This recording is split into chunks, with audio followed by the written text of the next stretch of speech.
Hey gang, this is Fillmore, just letting you know that if you enjoy our podcast, quite frankly, a Howard Stern podcast, and you'd like to donate some money for the upkeep, or you want to request certain clips, please donate to our Patreon page at patreon.com/JimFix. That's JIMFIXX. You can donate as much as you want for as long as you want. There's absolutely no obligation. It seemed to me like it was a love story that a month later you were divorced. It wasn't a month later. It was several years later. Come on. What do you, come on? What am I lying? Yeah. I'm telling you, what do I got to lie for? I'm divorced over 10 years now. What do I have to make that up for? You've been with Beth for like 9, right? Yeah. All right, well. Would you get like divorced and then meet Beth the next day? Just about, yeah. No, I got divorced after I was separated. And then I got divorced. I don't know. It was a year or two. I'm not good with dates, but the fact is that when I did the movie, what can I tell you? I thought my marriage would last forever. Shit happens, JD answering a question right now. Yeah, I'm like Mushmouth over there. That's the best I can do, John. I was gay way before I met Beth. I have a wide varying interest level. No, you don't. Yes, I do, when it comes to media. You have a very gay interest level. I love Smallville. Beth doesn't make me watch Smallville. What do you think, I do everything Beth wants? My girlfriend speaks fluent French. No. Yeah, so she, You're kidding. yeah, so she knows what standard, like but she's shy about it, but she could say to the waiter, blah, blah, blah, blah, blah, blah. Oh, that's great. And I'm like, wow, that's cool. I respect anyone who could speak another language. That's a classy broad. She could speak German, French, and English. How'd she learn all that? Yeah. Well, when she was in Europe, she just picked up the language. Oh, when she was in Europe. Yeah. Yeah. Well, Beth always says to me, you're much older than I am. You're 19 years. What am I going to do when you're dead? Blah, blah, blah, blah, blah. And I go, honey, She's going to have a party. let me tell you something. Party. Oh, look at, now we know how Robin's thinking. Wow. No, now you're going to say, I'm making a You're joke. fucked up. Joke. Oh, I didn't even thought, but I'm a dark motherfucker. My mind didn't even go there. Wow. You guys are ridiculous. You suck. How dare you? You assholes. Wow. We're busy yesterday shopping for her birthday gift. You're an You are asshole. shameful. Come on, you know where Everybody that... here Wow. says everything to me. Arnie, but you're closer to him. You're a girl. Ouch. That's why it's a That joke. hurt. You know what I was saying? Yeah, not from you. You're not that funny. I got news I for was you. thinking she's going to have to wait a long time. I mean, you've got, like, genes on your side. You're going to be, like, 150 Well, years I old. said before thank you feel for it. I said to her. It's a joke. Yeah, okay. She doesn't have to start planning for the party for years. Welcome, everybody, and this is another installment of, quite frankly, a Howard Stern podcast featuring myself, Fillmore, as your host, along with my wonderful co-host, Sam. Hi. And this particular episode of Reschinding, we've decided to tackle the Lena Dunham incident that happened in January 2013, because actually this was one of the even though it's a smaller incident, in my opinion, it was way more telling. Sam, what did you want to say before we got started? Because there's no shortage of turnarounds he's done with famous, or at the time, famous celebrities and kiss their asses after the fact. Well, I think this one, for me, I am not sure if I'm more offended by the offender at hand, which we talk about so often, or the person doing the forgiving and mea culpa, let's say. I feel Lena doesn't really know him as a fan, first of all, and her let's say forgiveness or dealing with the topic, to me, was more offensive than his actual comments, because she wanted to get in good with him, I feel like, more than really bring attention to what his comments were saying and how demeaning it was. And as somebody who's this self-proclaimed women's rights person, I'm not really sure, feminist, whatever she's trying to be and whatever identity she's trying to have, I felt it went completely against the grain in everything that culminated with the birthday party and going on his show and giving him props that weren't due because she doesn't even really know the show. Mm-hmm. Well, keep in mind, everybody, this is 2013. At this point, and I'll ask Sam the question I'm going to ask myself, which was, were you actually a fan at that time, 2013? I know that I had given up after Artie left, and I only listened sporadically based on the guests, and even then it was tough going because he started to get more ass-lathery as Sirius went on. But this one I was fascinated with because I'd never heard of Lena Dunham, and I didn't follow a lot of HBO shows, and this one certainly would not have hit my radar because it sounded awful, and I know it was awful when I did check it out. My wife watched one episode with me, and we both thought it was shit. But this was fascinating because it was one of the last few times I heard real Stern talk. That were the original Rant. And I go, this is more like it. It was his usual judgmental, like right off the bat, this is what it is. This is how I feel about it, which is fine. If you're going to say something, even if it's wrong, own it. That is your opinion of it, which nobody has to respect what you're saying. Nobody has to agree with what you're saying, but at least you're being honest in your opinion and your voice. So that was the Stern that I always appreciated. Mm-hmm. And that happened in many aspects of life, including I always used to love his rundown of award shows back in the day because he would nail them so perfectly with the pomp and circumstance and the absurdity of it. Yeah. So when he used to talk about shows, I would have a definite reverence, and I wanted to hear what he had to say about them because I trusted some of his judgment. Mm-hmm. After, Artie left, less so, of course, because he became a huge Bachelor fan and all these reality shows that I could wipe my ass with his opinion in TV. Seriously. I've watched one episode of The Bachelor because of him, and I was like, what he's going on about? Fuck is this? What is this? What the hell am I watching? I wonder if like it's just these like women carrying on, getting drunk and crying to somebody they don't even know. They're like, "Here's a rose," and he's like, "Let me discuss this at length." What? Well, I mean, I guess you could say the same thing for About Us, but he was always about The Bachelor, even when Artie was there. That was less. That was less disturbing to me because I always thought he was half a fag anyway. But the whole Lena Dunham thing fascinated because you got to remember it was an HBO show, and at that time she was very much the darling, the darling of the discotheque. The show was getting awards up the ass. It was getting all these critical acclaim, which but you said you watched it, you didn't like it, right?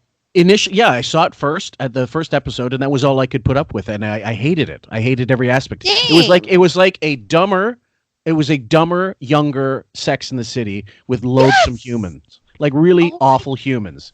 And then when I saw the writing credits, it was Lena Dunham and whatever, like because it was after the fact. I'd already heard I wasn't colored by his comments, but he was right. She was not. She was writing. It was like the same way Grace Under Fire. You remember that Brett Butler sitcom way back when?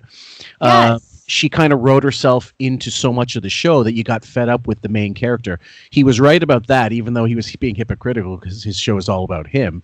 That he was saying she wrote herself into too much. She didn't give other characters a chance to shine. Stern She's the Kobe Bryant of. Stern was always at his best when he let the crew go on. When there was always like a fight between Stuttering John and Artie, not a fight, but a discussion, and they're disagreeing with each other about some movie or some TV show. That was when the show was at its best. Now that you have just Robin and Howard going on about whatever show that he watched, she didn't necessarily watch it, but she's just going on with him and slowly into it. Two fucking ARP members who have like their gears are slowing down. Everything's slower. Not just his voice and her voice. Just the reaction time is down. Robin, anything else? And you just hear dead air. Just dead air. And she's going, also in the news. You don't even know. I picture somebody underneath her chair, like giving an adrenaline shot. What do you call it? An EpiPen or something? Yes. Yeah. Just come on, honey. Yeah, so initially that whole the turnaround happened just like this. This is the chronology, everybody, before we go into it. So he makes these comments on January 8th. That's the initial clip we're going to play. And on so there's a weekend that passes. 18th, which is the Monday following, he's already received all kinds of criticism in the press. We'll read some of those articles. We'll talk about the Letterman interview that she did with him, the Letterman appearance rather, and a couple of news, like BuzzFeed type news. So he gets the sense that this isn't going his way. Absolutely. And he does a complete 180.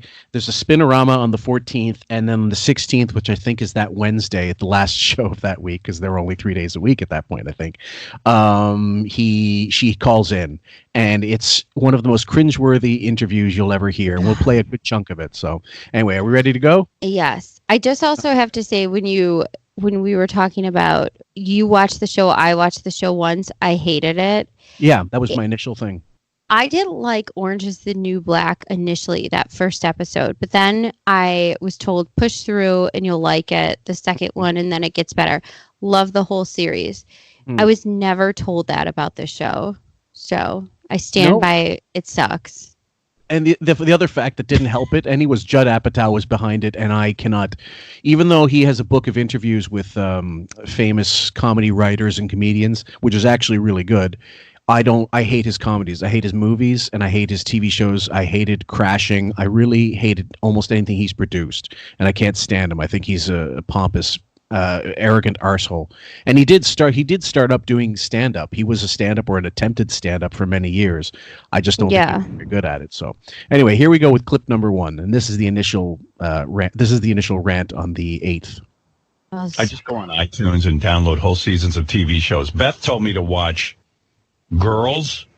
She said you'll like it. It's like a girl show, but since I like girl shows, and I don't know if I'm getting that one. So okay. Beth told me to watch Girls. Download Girls. Beth told me to download Girls.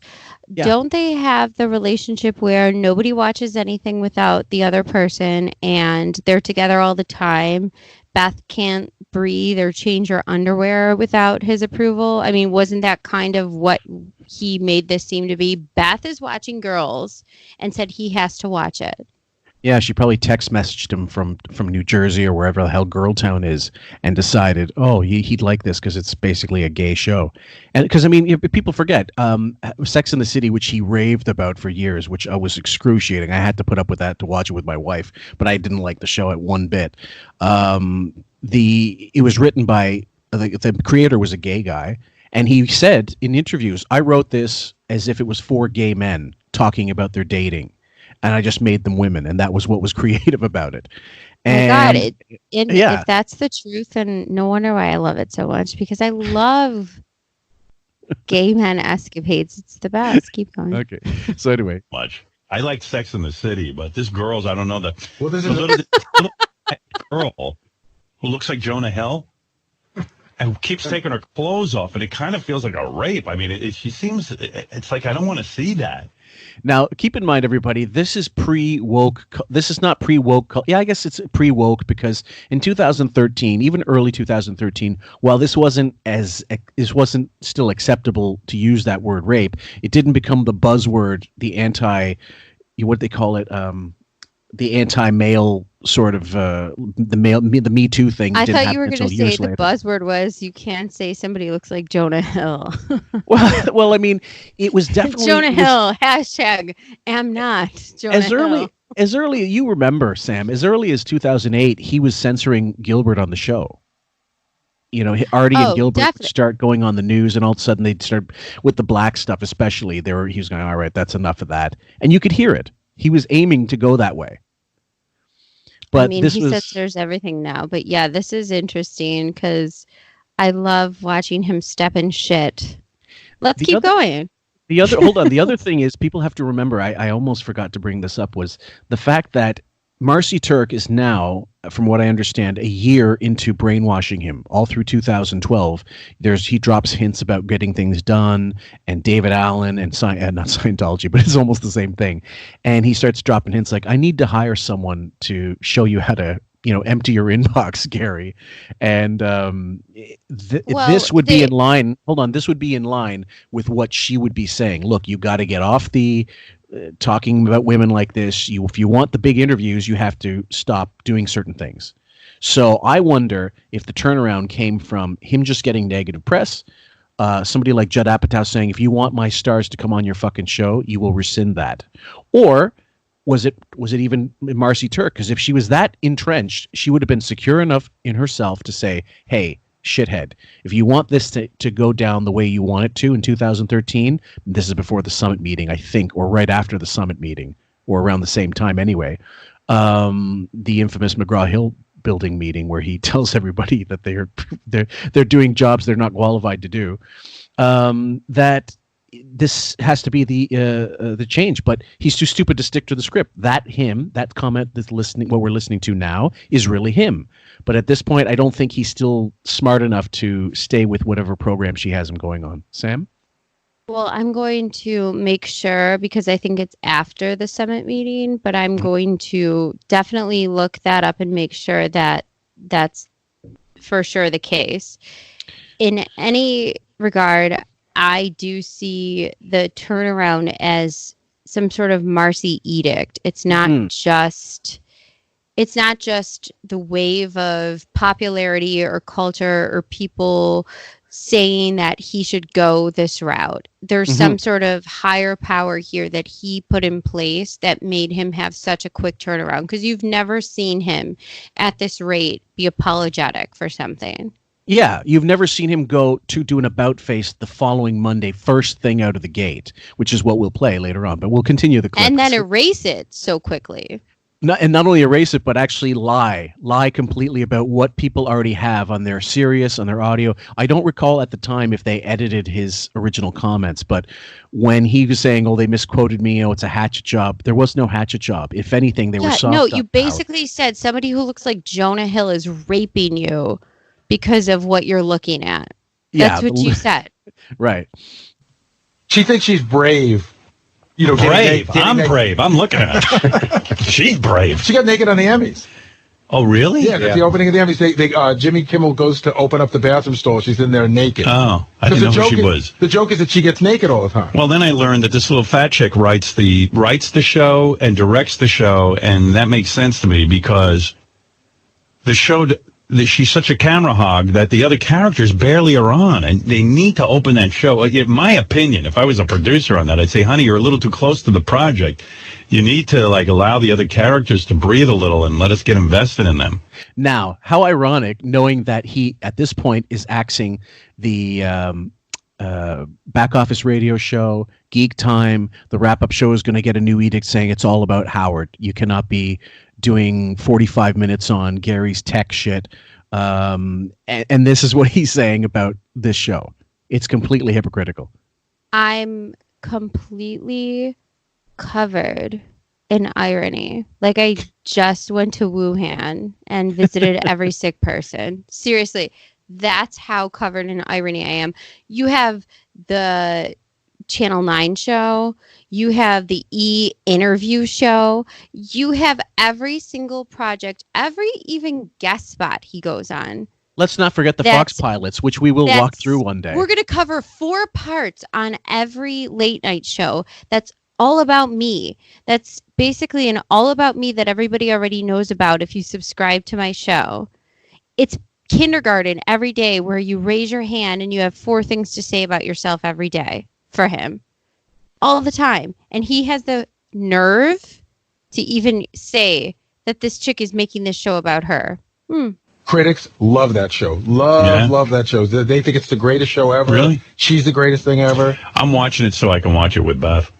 But I would have bailed after episode 2. I did. You did? I tried. I mean, so many people have told me how good it is, and I feel that I respect. So I feel like I'm missing out on something here.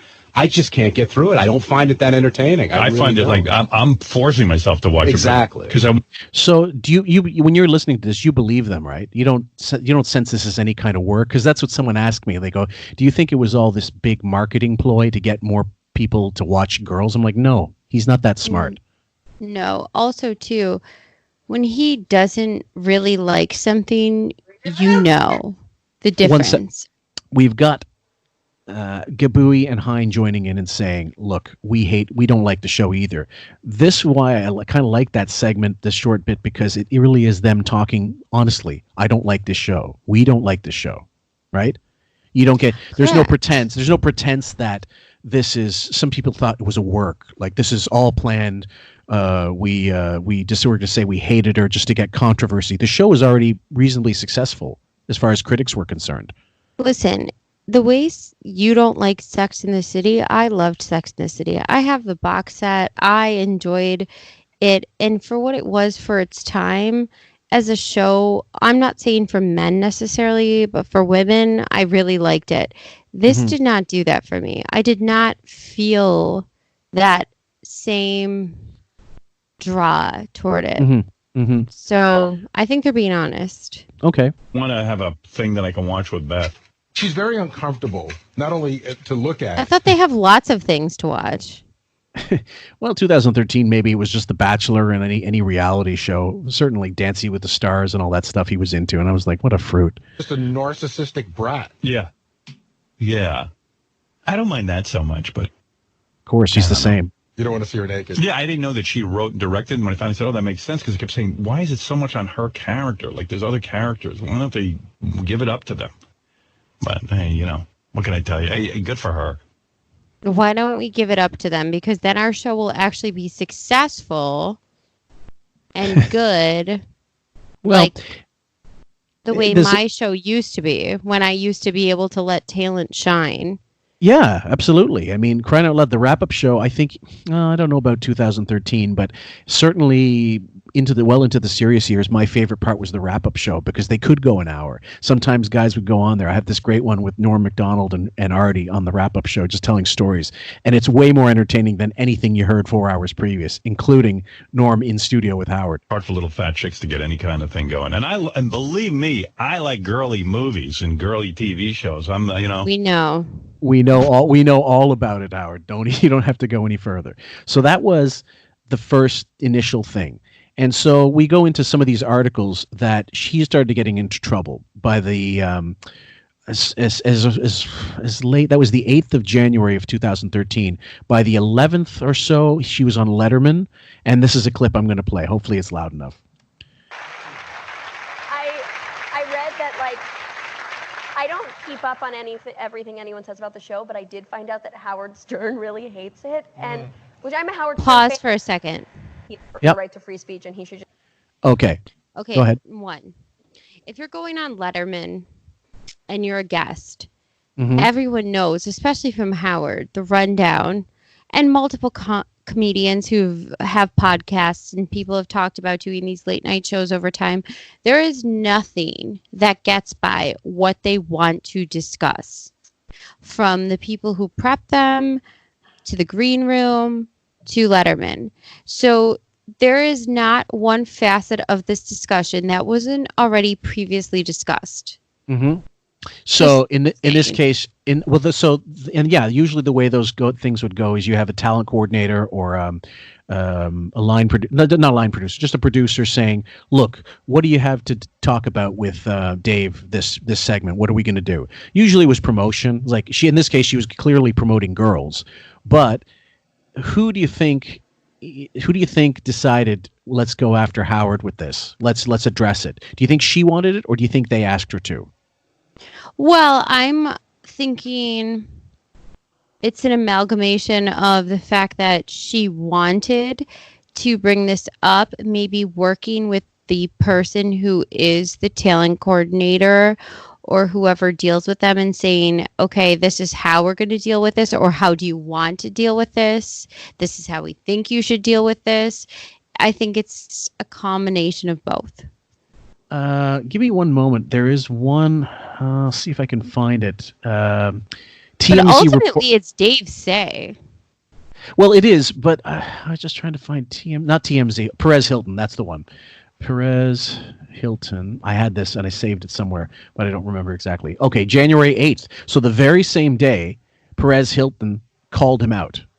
And we know that Beefus is a huge Perez Hilton TMZ fan, even though, according to the Reddit mole, he's paid TMZ to not talk about him, that doesn't mean she still isn't looking at it for other celebs and what have you. And at that point, right away on that day, to get that negative feedback from Perez, it must have bothered the shit out of him. So here's the original article, PerezHilton.com. On the 8th of January. This Max a sad all day. It's misspelled. I'm reading it exactly how it sounds. It's like exactly how it's read. Strongly opinionated radio host Howard Stern recently familiarized himself with critically acclaimed HBO series Girls, a show which is created by and stars the young Ms. Lena Dunham. And is he a fan? No. Nope. And why? Because according to Stern, Lena is a quote-unquote fat camera hog who looks like Jonah Hill, and he doesn't want to watch her naked body imitating sexual acts on screen. Stern stated on the air Monday, she's a little fat girl who kind of looks like Jonah Hill. She keeps taking her clothes off, and it feels kind of like a rape. She seems, I don't want to see that. Basically, and he talks about the rest of the quote, like she's a camera hog. He said, okay, just wait a second here. Regardless of whether or not you're a fan of the show, calling Lena Dunham fat is insane and yet another example of the completely warped standard of beauty that remains ever present in American society. And not liking a show based on the fact that someone being fat disgusts you really says more about the person judging the show than it does about the quality of the product. So it really, he quoted her. He quoted Stern except for the rape comment. So again, he's actually being kind by leaving that out to Howard. I've actually given tips to Perez, which he ignores, and especially about the blackface and everything. Mm-hmm. I obviously think he's on the payroll, but I appreciate the fact that he did go after this in some regard. I think he had in this case he had no choice, and there's nothing Howard could say because even though he did badmouth Perez later, we'll play in the next clip. But let's finish this Letterman one. Really think that he has earned the right to free speech and he should just go for it. But he did say something that I thought was so funny that I want to get on my gravestone, where he said, "It's so hard. Congrats to her. It's so hard for little fat chicks to get anything going these days." And it put me in the best mood. Like, I just wanted to be like, my gravestone says, like, she was a little fat chick, and she got it going. She got it going. I think that's the essence of life's struggle, isn't it? So hard. Before you go to bed tonight, before your head hits the pillow, please consider little fat chicks and how hard it is to get things going. Okay, so that was Letterman maybe, I think, wanting to stick it to Howard anyway. I don't think there's a little passive-aggressive of him. Of course, he wouldn't allow any of this unless it was his final say for this to go through.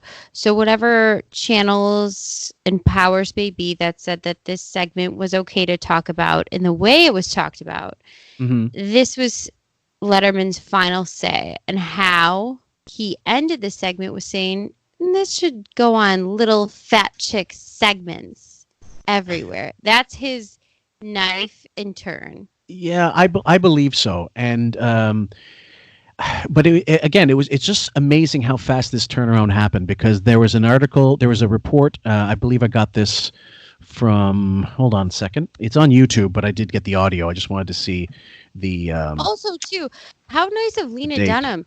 What a lovely Jewish feminist who wants that on her tombstone. She did it years later as well, saying... She'd be so proud for all your heritage and everything you're trying to do. I'm a little fat chick who gets things done because Howard Stern made that remark. So I'm going to make it okay for him. So January 16th, B/60, which is some kind of Buzz 60 or whatever. It's a fly-by-night type of news, Entertainment Tonight light kind of thing. They posted something on YouTube as well, and I've got the audio, and we're going to play that. So this is the report on it says on this, it was uploaded to YouTube on the 16th, but I'm sure it happened before the 14th because that's when he did his big turnaround. Howard Stern feels bad about something? Hey guys, I'm Christina Bear, and this is Buzz 60. Never one to mince words, Stern recently gabbed about Golden Globe winner Lena Dunham and her hit show Girls. A whole controversy began when he called her a, quote, little fat girl who kind of looks like Jonah Hill. But Dunham didn't seem to mind. She went on Letterman saying she's a big Stern fan and she plans on using his comments on her gravestone. I just wanted to be like, my gravestone says like she was a little fat chick, and she got it going. He got it going. But after her Letterman appearance, Stern claimed that his words were taken out of context. So he apologized in his own way. Pause it. Yeah, you go ahead. This is when we were actually so supposed to go into the turnaround. Go ahead. So we're going to go into it, but here's what I'm saying. There was no need for the turnaround. That's the point. Like, why? She forgave him for even saying what he said, as he was that insignificant in 2013 that this is all the attention it got, by the way. Well, it did make the rounds the same way his comments about Gabrielle Sidibe, the chick who played Precious in the movie, when he called her a big fat, whatever, she's got to lose some weight. And then they had to do a little walk back. They got flack for that as well. I don't remember exactly. I think that might have been 2010. And Robin had the gall to go on news shows and say, oh, no, we were just worried about her health. And that's been made me laugh. I literally think that this girl is like excited by the fact that Howard Stern even knows who she is and is talking about it. So she gave him that pass, and he still found the need to go back on it. I think it was because, number one, they were playing back. It was still getting out there that his comments were pretty harsh. But that's what we expect from him. So why the big turnaround? I really don't know, except if it had more to do with Marcy saying, look, you do the apology. You're going to prove to people that, you're going to have to address this. You're going to prove to people that you're not the same person anymore, because the old Howard would never have apologized. And that is the truth. But this is where it starts. It's the truth, but this is where I start hating less of Stern and more of the media. Because if you're going to call him to the front of the class to put on the dunce cap and sit in the corner and do your mea culpa for this bullshit, then why aren't you doing this for every single female who has ever been put on that same pedestal that Lena has, who didn't feel the same way? So if you're going to do this for this person and this little Jonah Hill, where's the other Jonah Hills? Absolutely. Yeah. You know what I mean? Yeah. And I don't give a shit if they do or they don't, personally. But I'm just saying, if you want to be fair, you want to call him to the forefront for things, then let's call him to the forefront for everything. Isn't that what this is about? Isn't that what they're saying this is about? Personally, I don't care what they call him to the forefront for. I care that he's called out for his hypocrisy. But don't sit here as a media and say, look at what we found on this person, this person, and this person. We're only going to give certain things for Stern, though. It's going to be Dunham. It's going to be Gabourey. And that's it. We're going to forget about 30 years. To this day, the only person I've ever seen him really truly call him out and put his feet to the fire was that Maureen Callahan from the New York Post, who wrote one article a few years, I think last year, about has he really evolved, and clearly he hasn't. And then when he responded, and I have the audio for that, but that's a future podcast, she did another editorial the following day about it, saying, well, it's clearly okay for him to talk shit about everybody, but not when he gets it back. And if that wasn't enough in 2019 to turn off all the people who are still sycophants, nothing will. These are people, they're like, I don't want to say it, but they're like Trump supporters. They will not see any other reality except this distorted one that they choose to believe. And I'm not meaning this to be political. I'm saying a real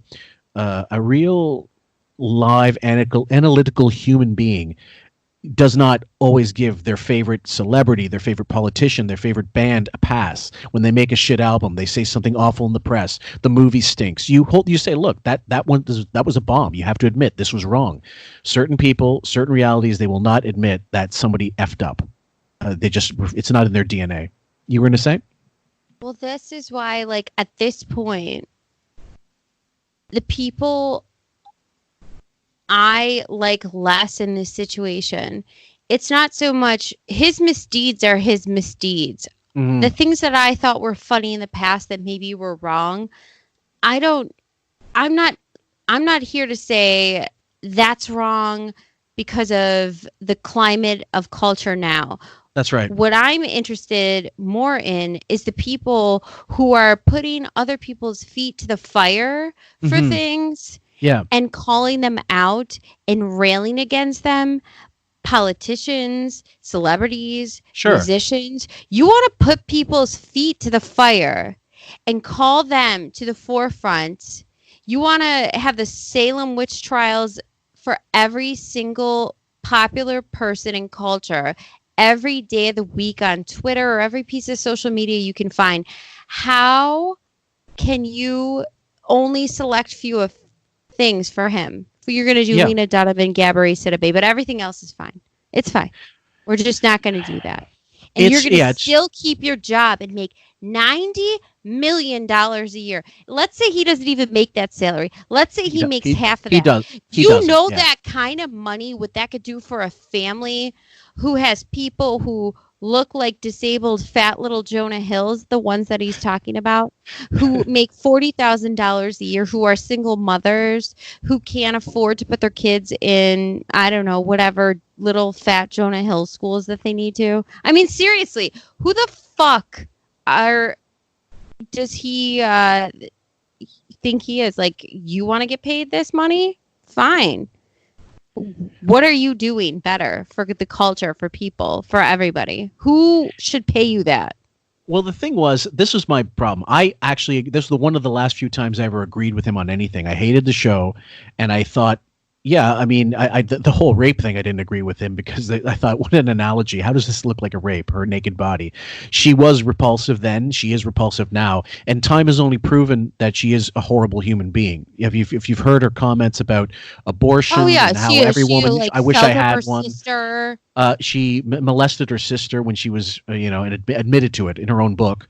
I think it was Lamar Odom or I can't remember who it was, but it was a football player or a basketball player who she claimed she started projecting and saying, oh, he wouldn't want to fuck me. And she went on record, saying like, this is, she backtracked later and said, oh, he thinks I'm a dog. And that's what's going through his mind speaking for him. And she had to take that back. Then she had later on, it was a guy she went to school with that she completely threw under the bus, claimed this guy, I think was sexual assaulted me or something like. I can't remember exactly the thing. I have to go into that. And she gave enough details to where that's the only person it could have been. And the guy had to field all kinds of crap, and took all kinds of shit from the media, from people that they all of a sudden. And this is the only person it could have been. People sussed it out, and then she had to apologize publicly for him for causing him that distress. Hopefully, they settled out of court or something, because character assassination from that horrible, horrible, pudgy piece of shit. I can't even conceive of it. So after Girls is off the air, we know that this isn't the last time he did it. Look at the Wendy Williams rant from a few years ago. Right. Listen, that was him. This for me, like, when we're doing this, I just have this moment of like, okay, it's this at the surface, right? Yeah, yeah. It's this turnaround at the surface. Mm-hmm. But it's on both ends. It's somebody like Lena Dunham. You're creating and allowing somebody to get away with this shit, and their crew and people to get paychecks that are astronomically overpaid because you give your stamp of approval. At any point in time, somebody like Gabby, her, or somebody could have ended his reign of bullshit. I think so. Or Howard, you could have just kept going on like you were if you were a real person. Yeah, if you were a real person, and kept the comedy. And kept it going. Right. He wanted to have it both ways, and then eventually it just became something else. No, you can't. You have to shit or get off the pot. So we'll continue. This is on the Monday following, and he goes into this big diatribe about how he was misquoted. I'm aggravated this morning, actually. Good morning. We just started. Yeah, I'm already aggravated. No, I set my... I was very tired last night, as you could have... Oh, for fuck's sake. Aren't we tired of his tiredness? That was 2013. He's still starting every show. Oh, I'm exhausted from doing a hard weekend's nothing. I picture him like Michael Jackson, like, you know, that doctor that had to like put him to sleep. I like picture somebody like waking him up and putting him to bed. Yeah, pretty much. Imagine for my exhausting day of... What were you doing? Thinking up exciting radio. I to bed like 8 o'clock and It sounds like like a party. I went to bed at 8 o'clock. I'm thinking about exciting radio. Yeah. I got to see what's going on. I'm a commentator. I set my clock for 3 in the morning so I could get up and watch the Golden Globe Awards. And then I turn on my TV and It's not there. the guy who tapes my shows, he didn't tape. Okay. Oh, yeah, okay. Such agony. Okay. Go ahead. I'm so tired.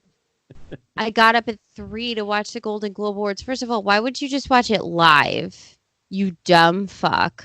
And then also too, you're going to watch the Golden Globe Awards, I guarantee. And I remember this year, he barely commented on it. He comments more on the Tony Awards. Is that true? So true. He pretends he hates it and he loves it. He comments on the Tony Awards every year. Used to be the Oscars he would talk about. Now, there's probably still a little bit of Oscar talk here and there, but I don't think so. I don't think as nearly as much as they used to. And the Grammys, the MTV Awards, that was what people wanted to hear about. And nowadays, hardly ever. No, but okay, so yeah, you're so tired, you could barely get up, and you're the guy aggravated. that was supposed to tape this didn't tape it. In other words, somebody else is responsible for setting up your TV. You can't even at this point using TiVo or whatever the fuck. And no, he couldn't get at it. Taped every shitty television show on television. But the Golden Globe. Oh. So what do? You know, I mean, like, you know. At 3 o'clock, not much you can do. Well. And Robin's out of studio. You can hear this absolutely, and then you can hear the sort of the chemistry is off. She's not reacting in the same way somebody would if they were there live. There's almost but pregnant she's pauses. making sure she's like, oh, just agree with everything he says, and everyone's horrible, not doing their job. And she's at DEFCON 5 parroting here. It's also like. I don't know. I don't want to get into it. I'm just annoyed. But anyway, I read the paper and tried to sort of catch up. It wouldn't be the first time I had to comment on stuff I haven't even seen, where I just kind of make things up. How about just that made no sense. I had to comment on stuff I hadn't even seen. You must have seen it in order to be so annoyed by 3 in the morning, where you're watching award shows that weren't taped for you. You fucking idiot. Yeah, he's never sounded more fumpering and full of shit than in this particular clip. Making it up and see how close you get. I was so aggravated all weekend, actually, for a bunch of reasons. Oh, okay, right. So you're so aggravated all weekend, but you never saw it? Yeah, exactly. Which is it? Keep Googling yourself. This whole controversy with Lena Dunham. Okay, again, getting the name wrong. On purpose to debase her. He got it right the first time. Her name was Dunham. You said it right the first time, honey. Yeah, and this is passive aggressive wiggy. Someone else will probably comment on this in the thread, listening thread, maybe. But when you're doing that to that whole what's your name again, that kind of thing, it's strictly an arrogance and a debasing thing. At this point, there's no inkling. We don't know that she's going to call in a couple days. We don't know that there is going to be some kind of mea culpa. So it's funny to hear this. He just wants like a bunch of like gay young musicians or actors like to line up like The Sound of Music. Friedrich, Liesel, Kurt. Wow, he'll like that little musical. A musical reference.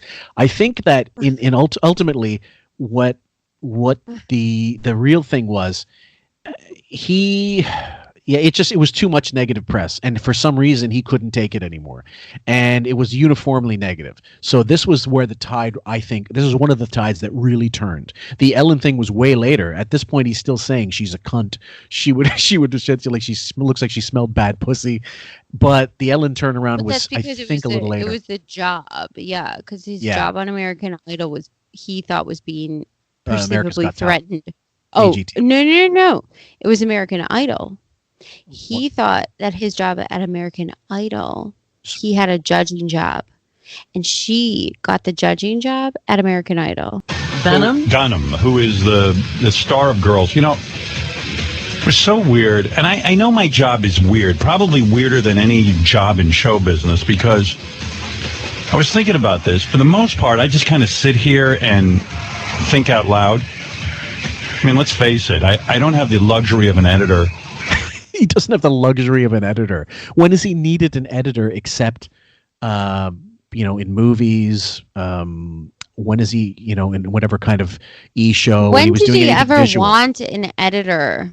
He actually rallied against it. He doesn't want the button. He doesn't want Tom. He doesn't want people who perceivably make the show different. So what are you talking about? Yeah, what editor would you be needing about, except obviously profanity back in the K-Rock days when before Sirius you couldn't swear.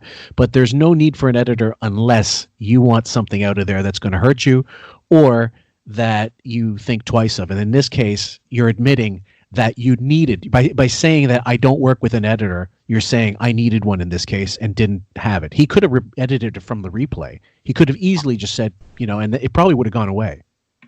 Also, too, like, for show business, my job's different from show business because of A, B, and C. Right. Because I don't have an editor. You're not in the same show business of somebody like Carson. Right.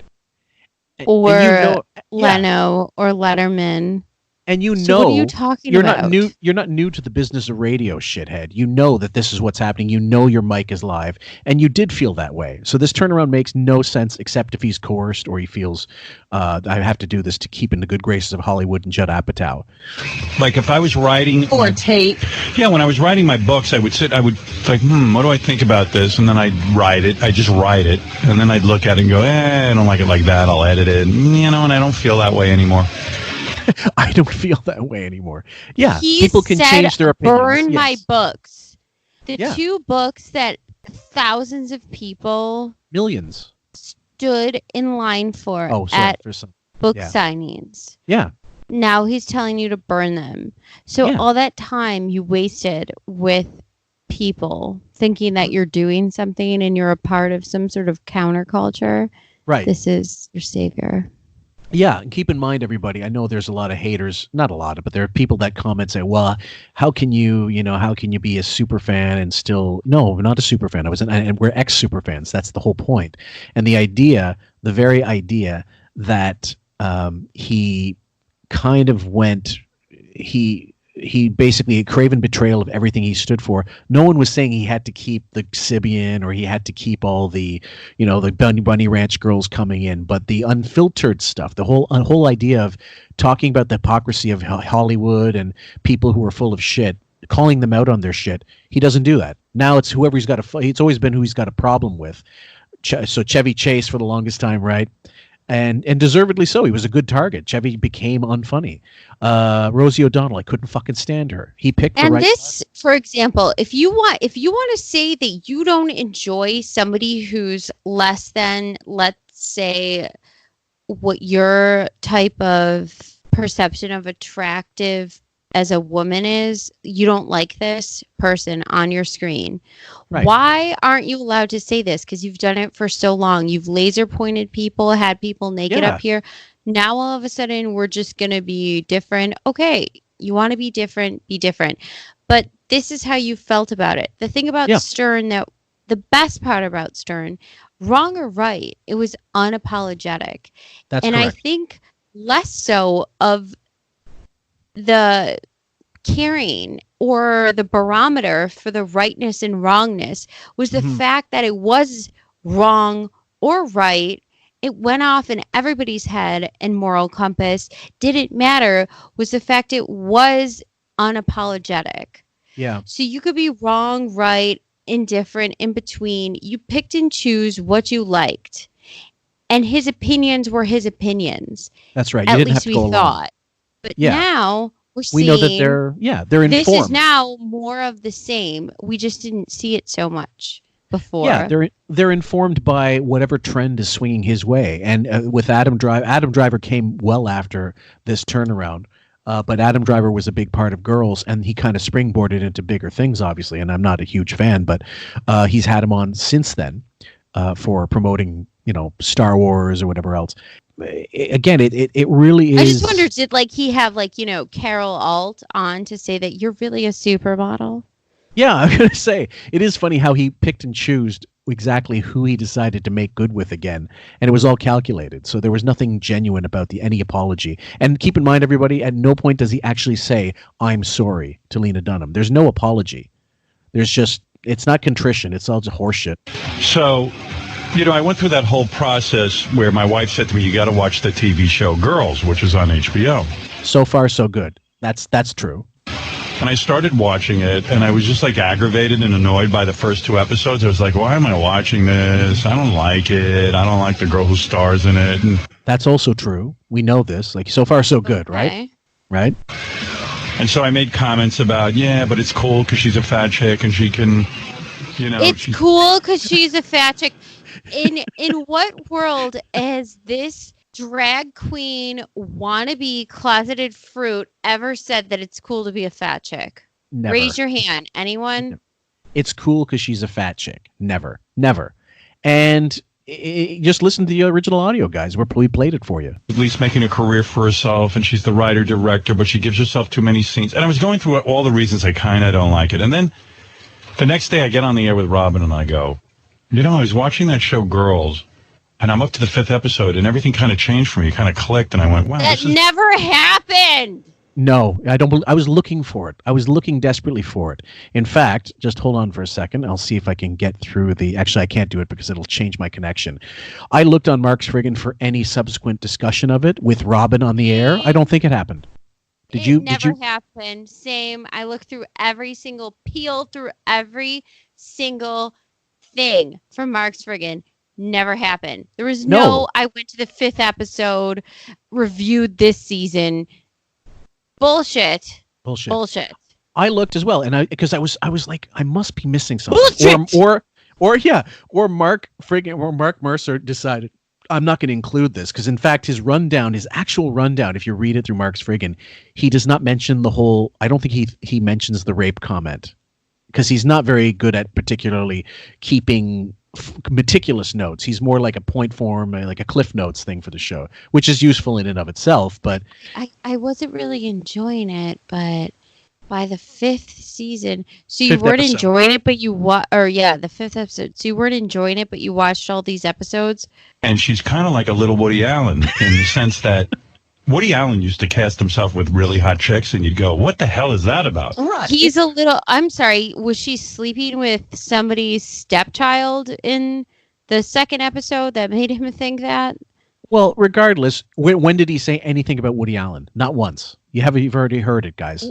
What is he talking about? Does he have... He has no barometer for deciphering Woody Allen films, by the way.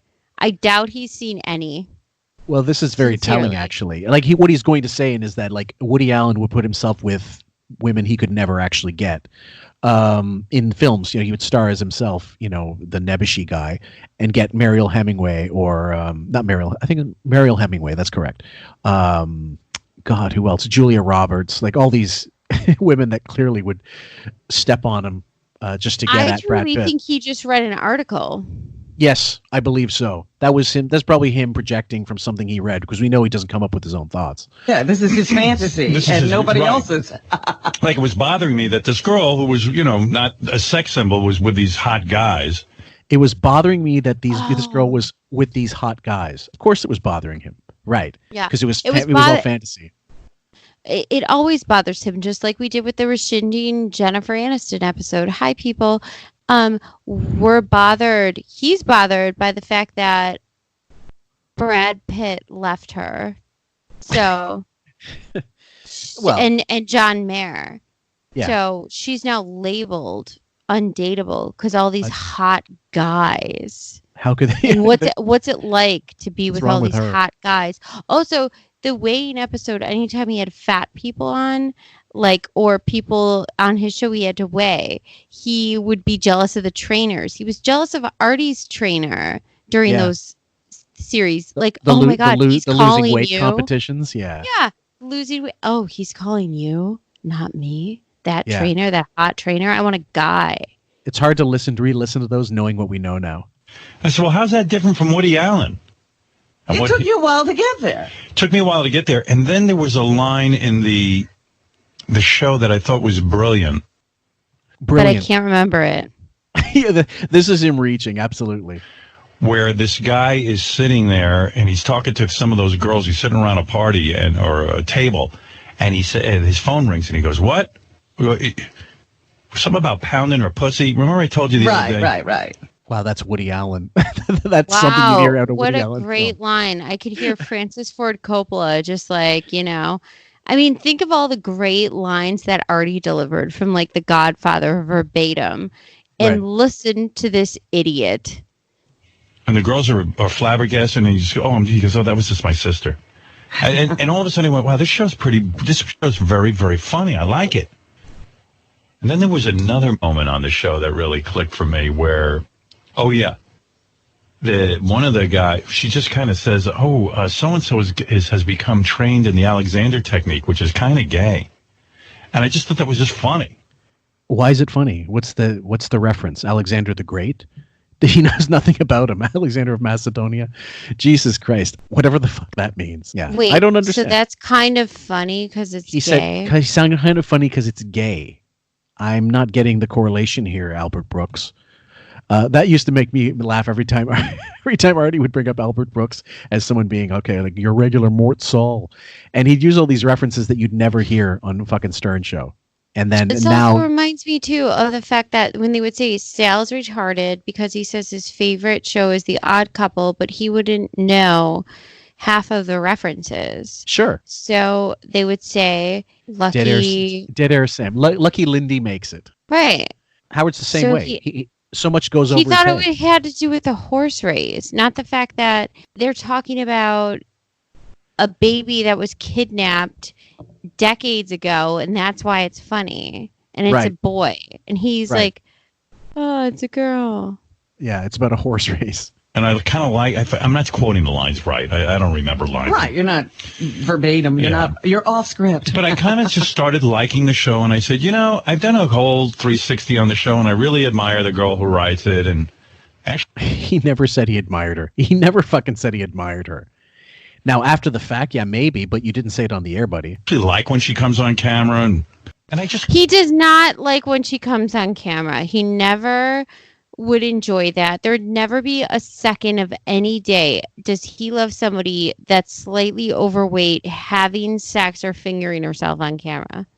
Right, and he's gone over years admitting he laser points. He gets laser point dates with Mary McCormick and her husband, and they watch The Bachelor or whatever, and then they point out people's flaws. I don't know. Am I missing something? Is this something like wine sketch parties that I don't know about? That's all the rage, and this is what people do in normal life. Kind of start something like, have you ever started a movie and then halfway through you change your opinion? Or even seeing it the second time. Yeah. So you change your opinion. So I felt really good about what I had to say about the show because I'm a super fan now. You felt really good. Oh, I felt really good. This reminds him and Beth are total sociopaths. I felt really good about what I had to say about the show. I'm so warmed by my gesture. You both can go warm yourself up the ass. That makes absolutely no sense whatsoever. He didn't say anything good about the show.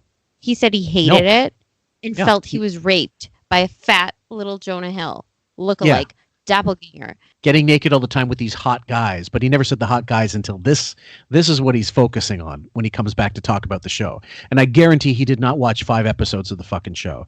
He had somebody like JD watch the show and tell him things about it that he noticed. But you know that JD was probably fucking like eyes glazed over watching this horrific show and gave him what he could remember, and that was what Stern decided to tell you about. That's why he couldn't tell you verbatim. Like when she does this, you barely like any sort of heterosexual anything unless it's putting money in your pocket. Yeah, pretty much. Really love it. And I couldn't wait. I almost went to the premiere the other night. The HBO was having a premiere. Good thing you didn't. So my dear friend. Well, that'd be fine for Beth. You know, this guy, I just have to remind him that when he had the website and before. And nothing much else? Before he was born again and he used to be fat and everything. Right. So now he's taking back the fat stuff about Lena Dunham. He's upset. He's worried about that. And he goes to calls Perez, talking about how when Perez Hilton was fat. He's obsessed. He's obsessed with weight. It's incredible. It comes up with every fucking show. Well, I told you that's the body dysmorphic disorder. Mm-hmm. It's the perceived slights in yourself, you see it in other people, and you highlight it, and you can't get off of it. That's all you see. It's quite the obsession. I believe I was probably the only radio show that had him on the radio at all. And he was one of the meanest human beings on earth. Oh, this was a guy who was... He was? Well, he was. Listen, like Perez Hilton was a douchebag. There's no question. Right. I will take any, Microsoft Word drawn cocks on my face versus anything that Stern did in the 90s and early 2000s. Right. So this is him doing as much as he can to get back at Perez Hilton for writing about it, but he can't. I think he must be on the payroll at this point. But even then, there's some things that probably he couldn't control. Perez had to say something about it because Perez was an asshole. He was made totally. His peace. Yeah. Hollywood for taking people's children and drawing circles on their face and arrows and calling them ugly and fat. But anyway, so Perez kind of threw me under the bus. By quoting you. By quoting you, didn't he also, make fun of now porn star Steven Spielberg's black children and do a black affect voice and make fun of them for being Jewish and black and adopted? Or doing the dueling black kids, Tom Cruise's adopted kids and Steven Spielberg's when J.J. Abrams was in studio. Yo, my dad directed Jaws, bitch. I love that bit. I still love it. Great. I'm just saying, how the frig can you even say anything about Perez Hilton? Well, no, he's got no leg to stand on. And so he's saying he threw me under the bus, by quoting my actual words and not actually getting the entire horribleness of the whole thing. So he didn't quote him directly. He did quote him directly, but he didn't get the entire quote. Go ahead. Don't worry. He'll pay him more, so that won't ever happen again. Absolutely. I'm not saying I didn't say that stuff, but he just isolated my comments. And nobody ever commented on your actually liking the show. No, they left that part out. Yeah. And then because you never said it, you fucking fraudulent fruit. Yeah, this was the worst. That was the one. This was one of the first really big instances where even his fans said, "What are you talking about? You did say this stuff. You did not issue any kind of retraction the day after or days later or whatever. This is complete revisionist bullshit."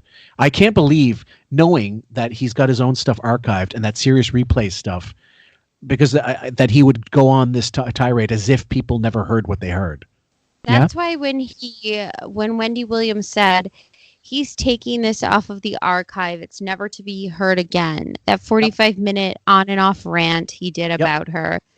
It's not for him per se. Well, it's for him. It's not for her. And he is not doing it because he cares about how it makes her feel. He's doing it in this same sort of context where you're just censoring yourself to make yourself look like not an asshole, but you are. Everybody has it. Everybody knows it. No, it's not one of those things where we didn't hear what we heard. We did, and people have the audio. It's still around. It's still out there. The transcripts are still out there. Fuck it. Isn't that so crazy and sick?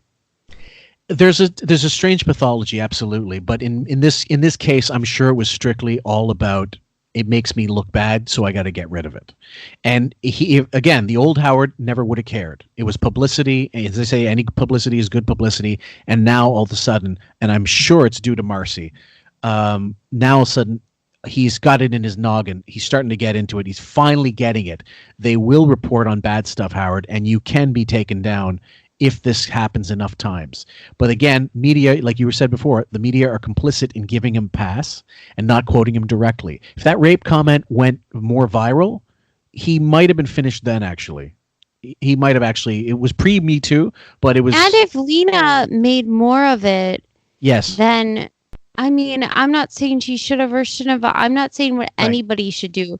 What I'm saying is, we're not a PC. We're not an SJW show. We understand. We agreed with him, except for most of it, except for the rape stuff. But you have to still admit, at this time in history, and even today, especially today, he should have been held accountable for that, and he never really was. But I don't want things censored, even if it's ugly. And I'm talking about historically. I'm saying pop culture, things that weren't considered polite society now, back then, in any context. It should not be censored just for the sake of it. People should always own up to their ugly past at any juncture, whether it be media or whether it be society in general, and horrible things that have happened in life. You should never censor what's the truth. Mm-hmm. And in this case, if you're going to apologize, make it proper. Don't lie and say you didn't say these things. Don't lie and say you were misquoted or that they didn't quote you accurately. It's nonsense. Just say I said it and I felt bad. He would have gotten a little more respect, not from his fans, but he would have got more respect from the media for being upfront and being honest about, look, I shouldn't have said those things. They were wrong. I apologize. But he never. It's the narcissism. He cannot admit that he's actually done wrong. So it goes in the form of a pseudo apology. So I said, gee, when I see the star of the show naked and in bed with guys, it feels kind of creepy because she seems like such a young girl. It feels like a rape. Right. So somehow the word That's rape. not what he said. No, he didn't say it feels like a rape because she's too young or that it's creepy the way she's on. He is her naked body, her corpulent naked body. There was no other third party. Right. When his initial comments were, I feel like it's a rape because of her hideous corpulent appearance. Body. Yeah. Looking like Jonah Hill and being naked is a rape on his eyes. That right. is the only thing he said. There was nothing else said in regards to that. Yeah. So let's stick to the truth. This column and I was just like, it was like Howard Stern compares the show to rape, and as soon as people hear rape, they don't even forget it. They don't even analyze what you're saying. Yeah, so I was like, oh shit. Fuck up. You're at home. You have no idea what's going on. You're being paid millions of dollars because you shot fucking coffee up your ass and somehow survived. Shut your fucking mouth and stop agreeing with something you have no idea what's going on. Thanks for your vegetation, you fucking asshole. Keep going. Of course, the press being what they are, they steal Perez's article. They don't even credit him. A lot of that. Now he's worried about Perez not getting quoted properly. What the fuck are you getting on about? He's so insanely retarded. He's so retarded when he does these turnarounds. Well, here's what it is too. Okay, so Perez now reported it wrong. He didn't. He quoted you just fine and perfectly. He had the gall to actually report it correctly. Yeah. So now you paid him a bunch of money. So now here's your turnaround. Let's hear. And he did you a favor by leaving the rape comment out. It was also a conversation with Linda Stacy. Yeah, right. Linda didn't like the show. And none of what she said got in. Nobody cared. Nobody cared what Linda had to say. And she's a TV critic. So I felt like I was kind of thrown under the... You keep laughing, Robin. It's hilarious. I'm so glad you got to survive cancer after avoiding it for so long. To survive, to defend this shit. That's so great. I hope your legacy feels so proud. I hope you're so proud of yourself. Somebody back in the day said this. I can't remember who it was. It might have been Cyclone, but they made a very good point that at the end of this clip, and you'll hear it, Robin starts, unfortunately, not going with the script and starts actually addressing his comments, which he's trying to get away from. He's actually going, Jesus, you mean you're actually defending my actual comments and not the fake statement that I'm telling you now. So she's not really she's probably still on chemo after effects. You could say whatever you want. Eva Braun was still compliant.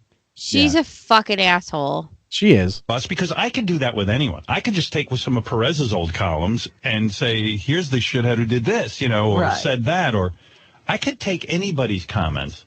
I could take that Alexander Technique comment from the show and say that's homophobic. I could paint anything any way I want to. Yeah. That's right. I'm glad that you brought that up, Howard, because you're doing just that. Mm-hmm. And I'm so glad you brought up the gay comment. Why would you search for that one? Thank you. First thing comes to mind. So can they. And so can they. So I kind of felt weird about it, but everybody painted the same picture you. Somehow. Yeah. And my reputation is so bad it doesn't matter. If it doesn't matter, then what are you doing this fucking flip flop for, asshole? And the other thing is, this is a buoyism. They use the word weird. It substitutes weird for I feel like shit. I feel uncomfortable. It's always weird. It's a very nebulous term. On the wrap-up show, Bowie would say that often. This is when we're getting into a little weird territory here. Say what you mean. Say what you really think. This is uncomfortable. This is not appropriate. Yeah, weird is the same sort of commentary Howard made towards Marilyn Manson trying to fill him up, and he enjoyed it. Yeah, I felt weird about it. Weird, what, conflicted, weird. I enjoyed it. Yeah, exactly. It doesn't affect my career one way or another if they sort of do a hatchet job on me. Yeah, it's not like a Mel Gibson kind of thing. Yeah, well, Howard Stern says it's rape, and Howard Stern... Yep, go ahead. You're right. It doesn't have any effect on your career because you have done the most amazing thing that nobody else in radio has been able to do. You managed to hijack everybody's act before the internet existed and then get a giant contract from a burgeoning company trying to survive and beat another company and then merge together to become one. You're right. You managed to do that, Howard. Congratulations. And you still proceeded to sue them. Trick everyone. And you tried to sue them and get more marbles out of them than you actually deserved, based on your own stupid contract you wrote up and signed. And it says fat girls, and then Lena went on Letterman. It turned into a whole fucking thing. But of course, Letterman, they pre-interview everyone. So it sort of became a thing that I knew Lena didn't mind so much. Because if she went on Letterman and started talking about it, she kind of liked it. She might have actually. This is the thing I think. Part of what I think is, I think Lena Dunham handled it perfectly because she did the sort of high road thing. But to go on later on and say he's an outspoken feminist, which was the following year, this was where the birthday bash time. And that's when the backlash for her really started in earnest once the show got into second and third season and she made all these awful comments and she released her book. That was a shitstorm of bad press that she never really recovered from. She's still doing producing and what have you, but her for years now you haven't really heard from her. So I thought she played him like a violin. I think that she played what she did on Letterman perfectly because it was obvious she wanted to address that topic. She must have went over it with whoever they had to during the show. I think Dave and her played that off fine. I think that said more about Dave wanting to give Howard a nudge more than her. Yeah, I'd say it was a bit of 50-50, and I don't recall if at this point we don't have to go into that. But when was the? Do you recall when the Letterman allegations finally came out about his being inappropriate with interns and whatnot? Well, it was definitely during the show because he made the apology, which was just. I could watch that every day of the week. It was so horrendous. Well, it was perfect. It was perfectly funny. Was it pre-Artie? Oh, not pre-Artie. I mean pre-Artie leaving. Oh, it was after Artie. It was it? Okay, because I seem to think it was still 2009-ish. You're right. It was him Yeah. cheating on his wife and making the apology. I remember them talking about it. I mean, we can look online and find out for sure, but I was pretty sure Artie was there. At any rate, I'm sure. And after that, and it's I not like remember them Wig left talking him about alone. it on Opie and Anthony, and not Howard so much. I remember the Opie and Anthony comments and them saying how funny it was that he was just like, "Yep." But on the show, Wig did throw Letterman under the bus a few times, where he said, "Look, I could be like Letterman, screwing my employees, you know." And he did. He made these comments. It was just a flippant comment, and I'm sure Dave did not appreciate it one bit. Like, this is your buddy sticking up for you, when actually Letterman had nobody should have been sticking up for him. It was reprehensible behavior. He should have lost his job, if you think about it. But he, again, during Me Too, he might have gotten pushed out before he actually retired. In a weird way. Well, if you look at the show, it's all about her being self-deprecating. Right. And getting that whole thing. But nevertheless, I felt It's bad. not. That's not what the show is all about, Robin. And you don't even watch the show. Right. It's not about being self-deprecating. From what I got from the one thing it wasn't addressed. It wasn't really addressed. Oh, I'm a fat girl and I'm going to be naked. I'm going to put it in your face. After the fact, doing the press, a lot of the press ate it up like, oh, the standards of beauty should not be judged, blah, blah, blah. No one thought she was attractive. Nobody. And nobody wanted to say what he was saying. She's a really unattractive, dumpy chick. Really awful tattoos, really horrendously bad looking. And I'm sorry, people do think about this. They do feel, unfortunately, people want their movie stars and TV stars to be good looking most of the time. I'm not going to say anything about the standards of beauty, but I am going to say this much. Like, if somebody ever looked at me and looked at the tattoos I got in high school when I wasn't supposed to, I would hope to God somebody would say, that is horrendously embarrassing. And I'd be like, you're so right. I mean, you should be honest with yourself. Yeah, but this Lena Dunham went on record for saying that, look, the show was what I experienced growing up. It was basically about me and my Jewish friends and my my New York friends, and saying, oh, okay, this is how we live our life.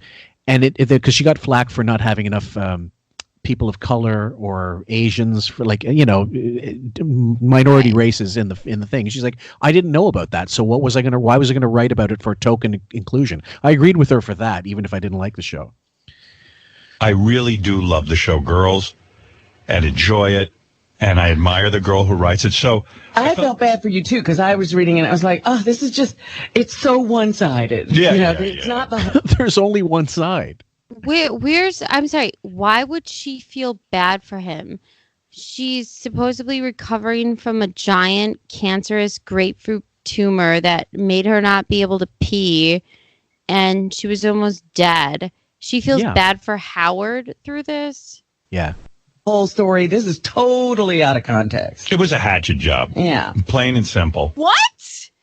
Yeah, that's the second time. He's convinced. He's trying to convince himself on the air that this didn't happen. It's a complete Trump thing. If you say it long enough, if you say the lies long enough, people start to believe it. But no one. I remember at Stern Fan Network at the time, no one bought this horseshit. Everybody called him out for it, and it was a craven moment of betrayal. So like, oh my God, you're stooping for this dumpy broad with that awful show. I'm sorry, ridiculous. And nobody would ever say to those girls, Howard really likes the show. So like everybody's back. Because he never said it. That's right. Could you please contact Lena Dunham and tell... Now he gets the name right? Because now he can't do that move anymore. He's got to call her name. Dunham. Lena. Tell her that I would like to explain myself to her on the air and apologize to her, because I do love the show, and it makes me feel bad that she is getting the impression that I somehow think she's just a talentless little fat chick. Who puts herself in too many scenes. I'm sorry, wasn't Jennifer Aniston just a talentless fat chick at 110 pounds that Gary could get laid by but chose not to? Yeah, Gary could have got. Because, you know, I suppose if I had the luxury of writing a blog or being on a website, I would sit there. That's too much work for you and your wife. She can barely write her cat blog for NSAL. They'd prefer you don't. Yeah, for Stupid Graham as well. Watch it and go, oh, this sucks. And then all of a sudden I'd start to watch and go, oh, this is really good. It's not any different from America's Got Talent. Sometimes I see people and I go, they're okay. They're not that great. And I keep watching in that 90 seconds, and then I go, wait a second, there's a great moment in here. And then I go, oh, okay, I really dig this. Not only that, some people get... Go ahead.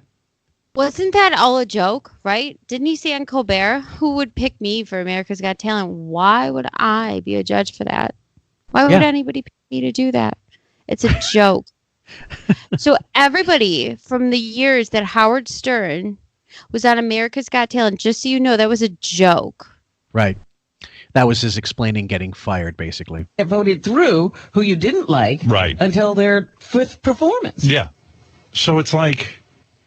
Anyway, I don't have that luxury, and I realize sometimes my show is thinking out loud, but that's what makes it sort of beautiful. But you know what? Also, this is the thing that bothers me the most, and people have to stop this BS.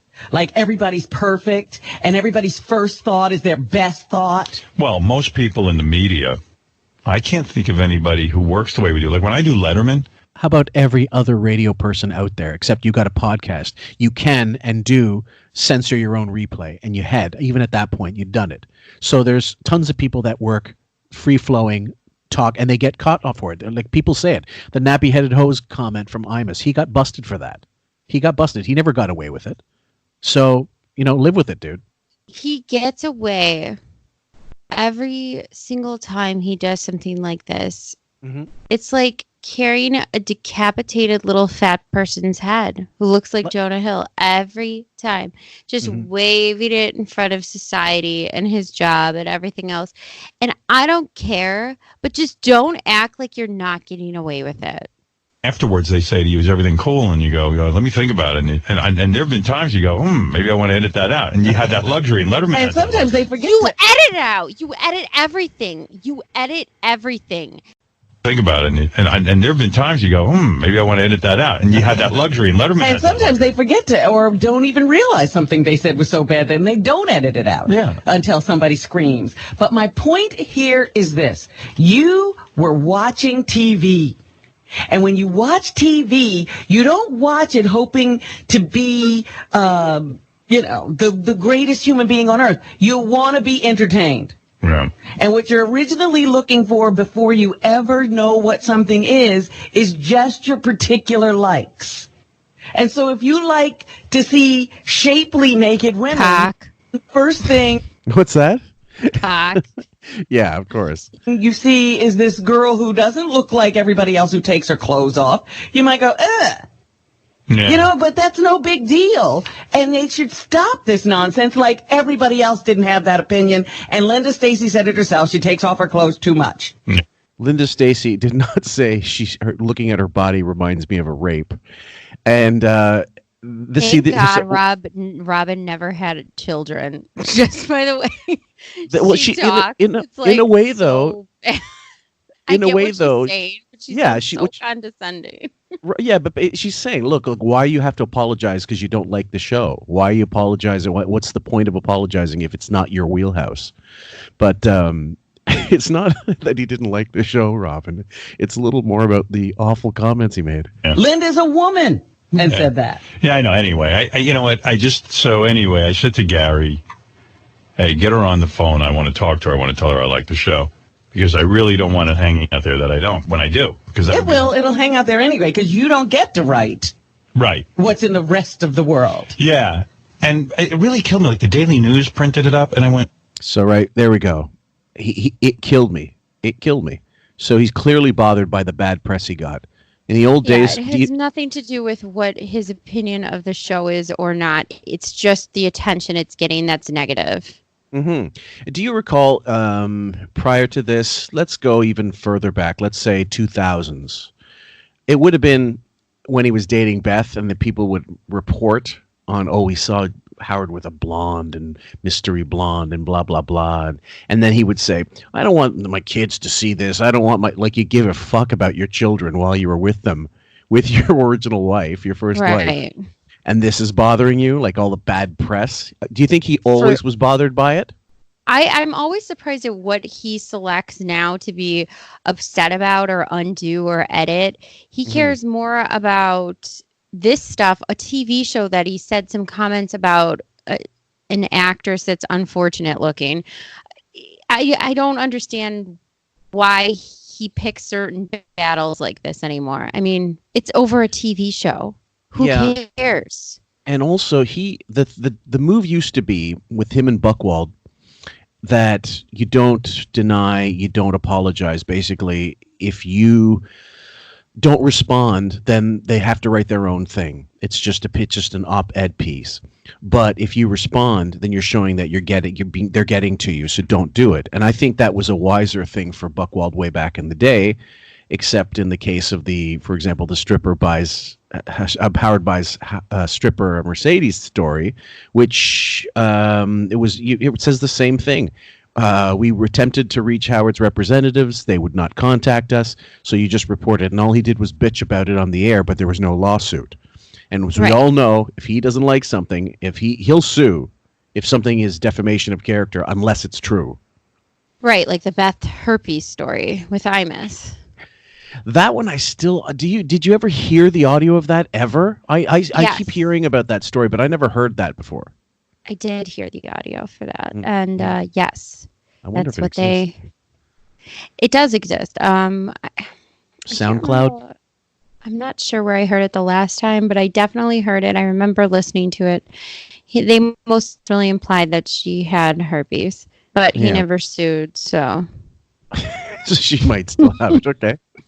Wow, they just took Perez's story and ran with it. They didn't even bother to check it. Like they just took, and they didn't even credit him. I was actually upset for him. I mean, at least if you're going to hatchet job me, give the guy some credit.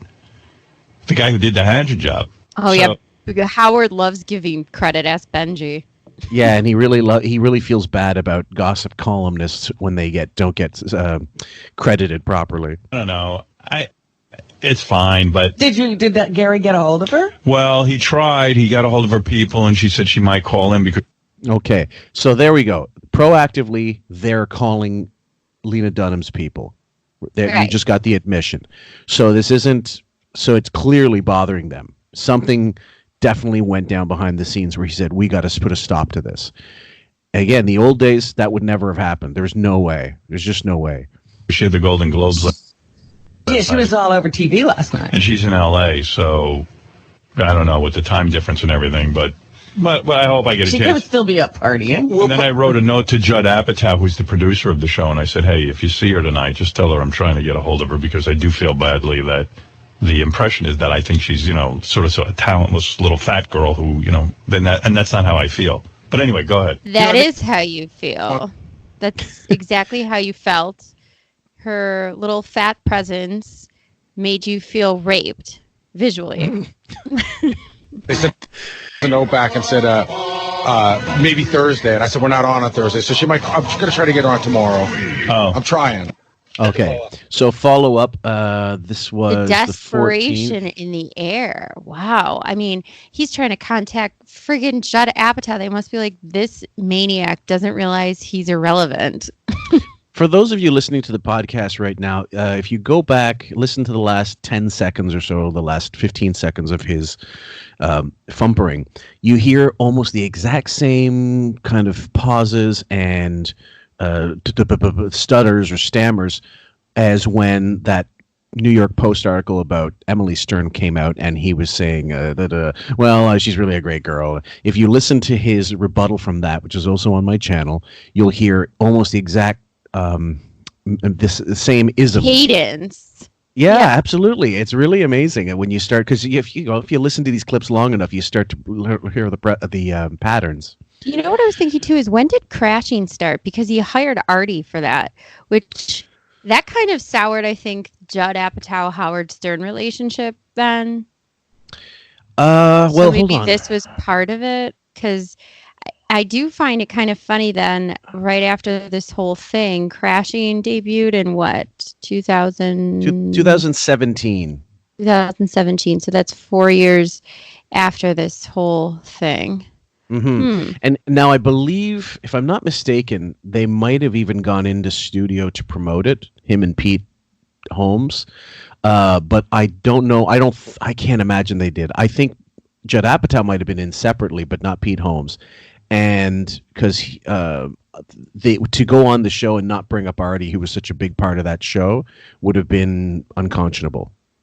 Right. It would have made no sense. Right. So track back and let's go to the 16th, which is the following. So that was Monday that you just heard, the 14th, and then the 15th, nothing was heard, and then the 16th, which is that Wednesday, was when Lena calls in.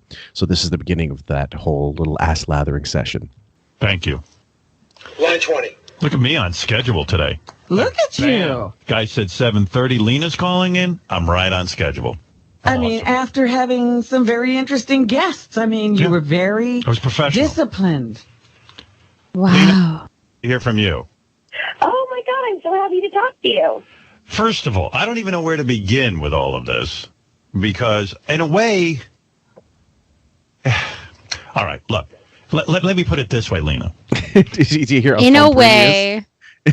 In a way. Look. In a way.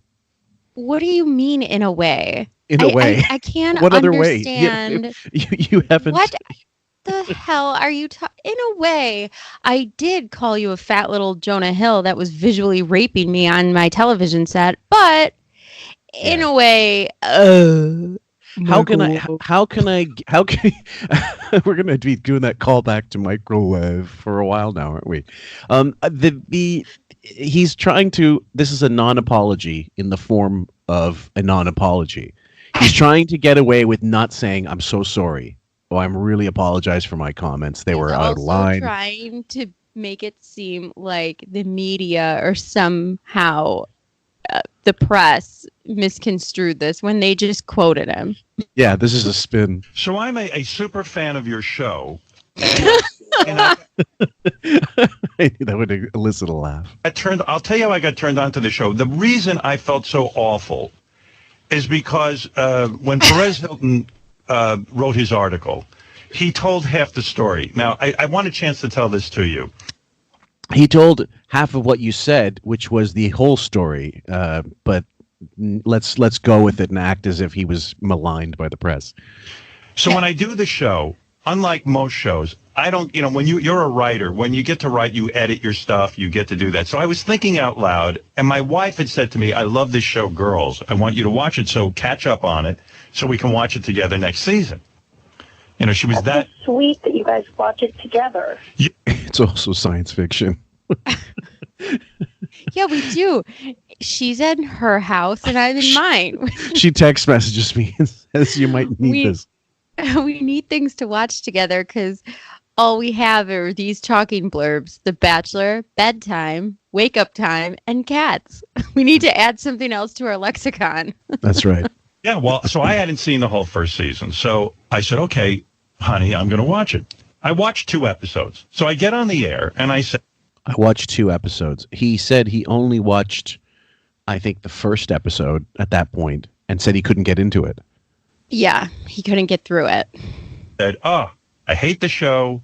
I hate Lena. Her character's obnoxious. I said your nude scenes were disturbing to me. I felt like they were taking advantage of you. It felt like rape. That is not. Do we go back to it? Yep, We're not going let's to. try that again. What the original one? Play it back. I'd rather not. But like anybody else, it's just go back and into the podcast and you'll hear that again. It's all there for you. Listen to that lie again. I'd love. Oh, there's just this one right now. Yeah. Okay, hold on. And 48. That was fun. Character's obnoxious. I said your nude scenes were disturbing to me. I felt like they were taking advantage of you. It felt like rape. I said all kinds of things about the show because that's what I do. I just kind of ramble on. You work it through out loud. Which is part of your appeal. That's what I think It's too. like showing your math work. Which is embarrassing enough. So normally nobody even pays attention, but I guess Perez was having a slow day, so it wasn't even at that point. So then so I go home and I watch 3 more episodes, and I realize not only am I addicted, but I totally get you. I'm in love with you and your character. Thank you. That I had a change of my mind. This is so much like after I was attacked. This is so much like I love the way you dance. When he goes on Right. without. It's astounding. It's astounding, and you're right. You said it yourself, Sam. This was the perfect opportunity for her to go after him and really take him apart. And the media would have been on her side 100%. If she would have taken a stance and said, no, I actually heard what you said, Mhm. and you never talked about watching 3 more episodes and loving my character and loving me personally, that never happened. But she just didn't do her homework, and she just couldn't wait to kiss ass, I guess. I'm not even sure why or how. Maybe he paid her. Who knows? I don't think so. I think if Judd Apatow is such a big fan, a super fan of the show, he would have known that the best way to get Stern on your side is to just say you like him and you're a fan. And if you're big enough, like the he'll have you Chevy on. Chase. Chevy Chase, absolutely. Norm Macdonald has that quote. I used to put it in old themes for the other place, and he says, "If you like him, he'll like you. It's over." And if it's that direct and that obvious, then clearly the person really has no background whatsoever. Because if you hate someone, really hate someone in the business especially, you're not going to like them. If they like you, it's irrelevant. You hate them. You hate something about them. It annoys you. That never changes. If O.J. Simpson called him tomorrow and said, I want to be on the show, we would have him on. That whole stance about how he shouldn't be on Twitter would just flow right out the window. Yeah, it happens. And evidently, I'm not allowed to change my mind. You're stuck with whatever you say first. When I came in and said it, my fans immediately say, "Oh, you're a pussy, you're a jerk, you're apologizing." I said, I had a change of mind. I watched it. It was the episode where your boyfriend is at the table. He takes a call, and he's talking about pussy or something, and he hangs up the phone. As he says, "What are you out getting your pussy pounded?" And then it turns out to be a sister. Yeah, and it's brilliant. And all of a sudden it hit me. I started to compare you to like Woody Allen. I said, here's a girl who writes like Woody Allen.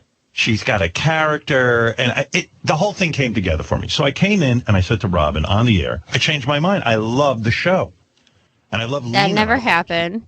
No, never happened, by the way, ladies and gentlemen. Keep going. You listen to all the audio. All the audio we have to get from this whole thing is being played right now. And at no point did you ever hear, and I know we're going over ourselves again, you never hear this I told Robin. If he did, it was off the air, which we know never happened because they don't speak. They're not friends. He's doing with it and how hard it is to write and produce and direct and to, it's insanely difficult. So much. Yeah. So Now he never also talked about her work ethic. He never went on about it, man. Wow, this is amazing. She wrote and directed. He's like, no, she wrote and directed it. That makes sense because she's such a camera hog. Yeah. Where does that come in? That's what he said about her work ethic. Her directing and everything else she does is just so she could be in more scenes and make it all about herself, and he couldn't stand it. Okay. Absolutely. And because she was with these hot guys. It would have been big nothing. You never would have heard about it. But Perez picked it up. And listen, I did say those things. Well, that's okay. And I actually would have heard about it because one of my best friends, Jemima Kirk, who's on the show, listens to every day, as does her husband, Mike, and their hearts would be torn asunder if you and I did not speak on the air. And not only that. See? What's that? So why are got back people to her. pushing? Why are people pushing for her though? You got to make up with Stern. I mean, why? Well, this is the thing I don't understand. Any normal, rational human being would listen to it and take him to task for it and say, "You did say this. What's the harm in going after him and throwing his own words back at him?" You have the audio. I mean, it is entertaining for us to watch him futz around and try to semi-apologize, but also be self-righteous, which is this line he's toting and going back and forth. He's going to give himself a brain aneurysm. Yeah, and I think the point to be made is if he had gone one way or the other way. In other words, if he had, now I'm sounding like him. The fact of the matter is, if he had stayed the course and said, "I really hate this show. I hate all the awful things he said about it," and went that way, his fans would have not said anything about it. But if he had decided he wanted to go, "Okay, I'm sorry, my bad. I really thought better of it, and I said a horrible thing," and he was honest about it, his fans would still think him a complete pussy, but at least it would sound legitimate. It would sound honest. But then now the way he's explaining, it's such a poor attempt at walking it back that you don't believe anything now. You just believe this is what you believe. He's a star fucker. there's so much disingenuous quality to everything that he's saying that you cannot have your hands in every single pot and try to come out looking sincere. You can't be like, this is how I want to be, but this is how I want you to see me, and this is what I want to say, but this is what I really mean. You're all over the place, dude. Yeah, and no one buys it. No one buys it. Ask how what her exposure to this was, because we don't even know what she heard, what happened.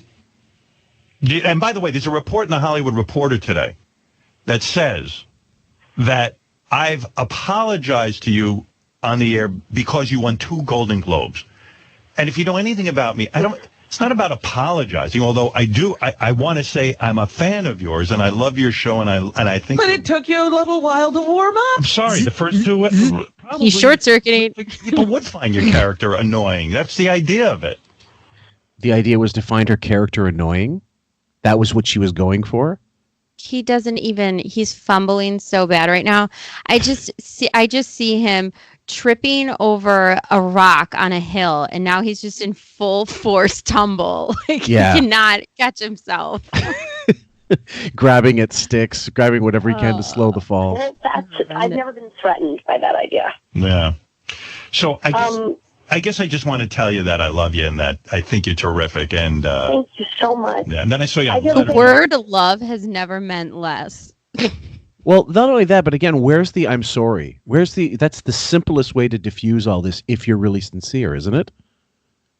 And doesn't sorry sound so good coming from a Canadian? I love what you said. When I talked about it on Letterman, I was excited and was extolling the virtues of your particular brand of free speech, and I'm totally psyched about what you do, and seriously considering that gravestone. No, you were very gracious, actually. You were very gracious. So, hey, while I got you on the phone, not only am I telling you that I love you and adore your show, but I still don't know how she found out about it. Yeah, how'd you find out that I was being... Because it was on every fucking entertainment paper website for a couple days. Narcissistic can you be when you say something so nasty and horrible, and you're more upset about the fact that it got back to the person that you're saying it to? You're mad at the messenger? That's the damning person. We should be mad at that person for reporting the truth. I mean, what the fuck is he talking about? Yeah, Robin's a little nuts too. Like, how'd you find? Like, what paper were we in? Where were you reading about us? Is that that you found out about it? So it's irrelevant, fuckhead. It's clearly got to her. Very critical and horrible.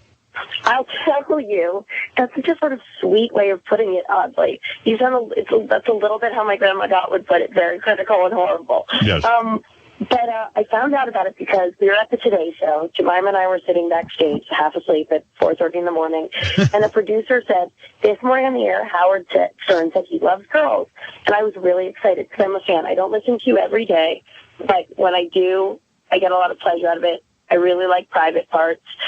So. Anyway, hold on. So basically, she didn't hear the original rant. She only heard the Monday rant on the 14th, where he goes, "I love the show." So correct. Isn't that even more insulting that all this stuff was reported and she's acting like I never heard it? But meanwhile, she did hear about it. She's lying. She heard about it. She was on Letterman at least on the 11th. I could look at the archives. She just wants this relationship. Yeah, that's it. Jemima goes, "Oh, wow, that's amazing." The producer walks away and she goes, "That's a lie." And I can't do her accent. It's funny when she goes, "That's a lie." And then I was like, "What?" And she was like, "That is not what Howard Stern thinks. He actually said he hated the show and that you look like Jonah Hill." And then I started laughing because I thought it was funny. I thought that was a good line. Here's what I will say. I enjoy the little fat chick label. Right. Oh, by the way, everybody, no, she doesn't, because when she did, there was a couple photo shoots where she got airbrushed after years of espousing, "Oh, this is the new beauty myth, this is the new beauty standard, blah blah blah." There's nothing that she wanted more than to look like some hottie, but she's not, and there's nothing wrong with that. But to espouse this whole feminist notion and then to actively have to admit to have had stuff done to your photo shoots to make you look more human, I think there's a little bit of hypocrisy there. Sorry. you have a very beautiful, slim wife. Yes. I'm not that fat, Howard. I mean, I don't need to take major issue with you about this, but I'm not super thin, but I'm thin for like Detroit. You know? Yes, But you're- Wait, I thought she liked the little fat chick label. Nobody likes that label. Nobody I mean, likes let's it. be honest. Nobody. I was a chubby kid when I was growing up, and I never I mean, you got used to it. You get a thick skin, pardon the expression, but you always who goes into life thinking I'd love to look like Fat Albert, you know. No one's going. You know what I mean? Hollywood. But you play up the fat thing. Like that scene where the guy jiggles your fat on your belly. Yes. And I have the same fat on my belly, even though I kind of look okay and clothes and thin. So, this cadaver. Body dysmorphic disorder. He is projecting that he really does see that though in himself. It could be.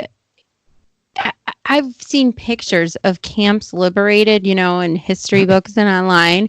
And if you just stuck that one, just Photoshop him into one of those, it's like between the clothes and his weight, this is very slim difference. Very slim difference. Good choice of words.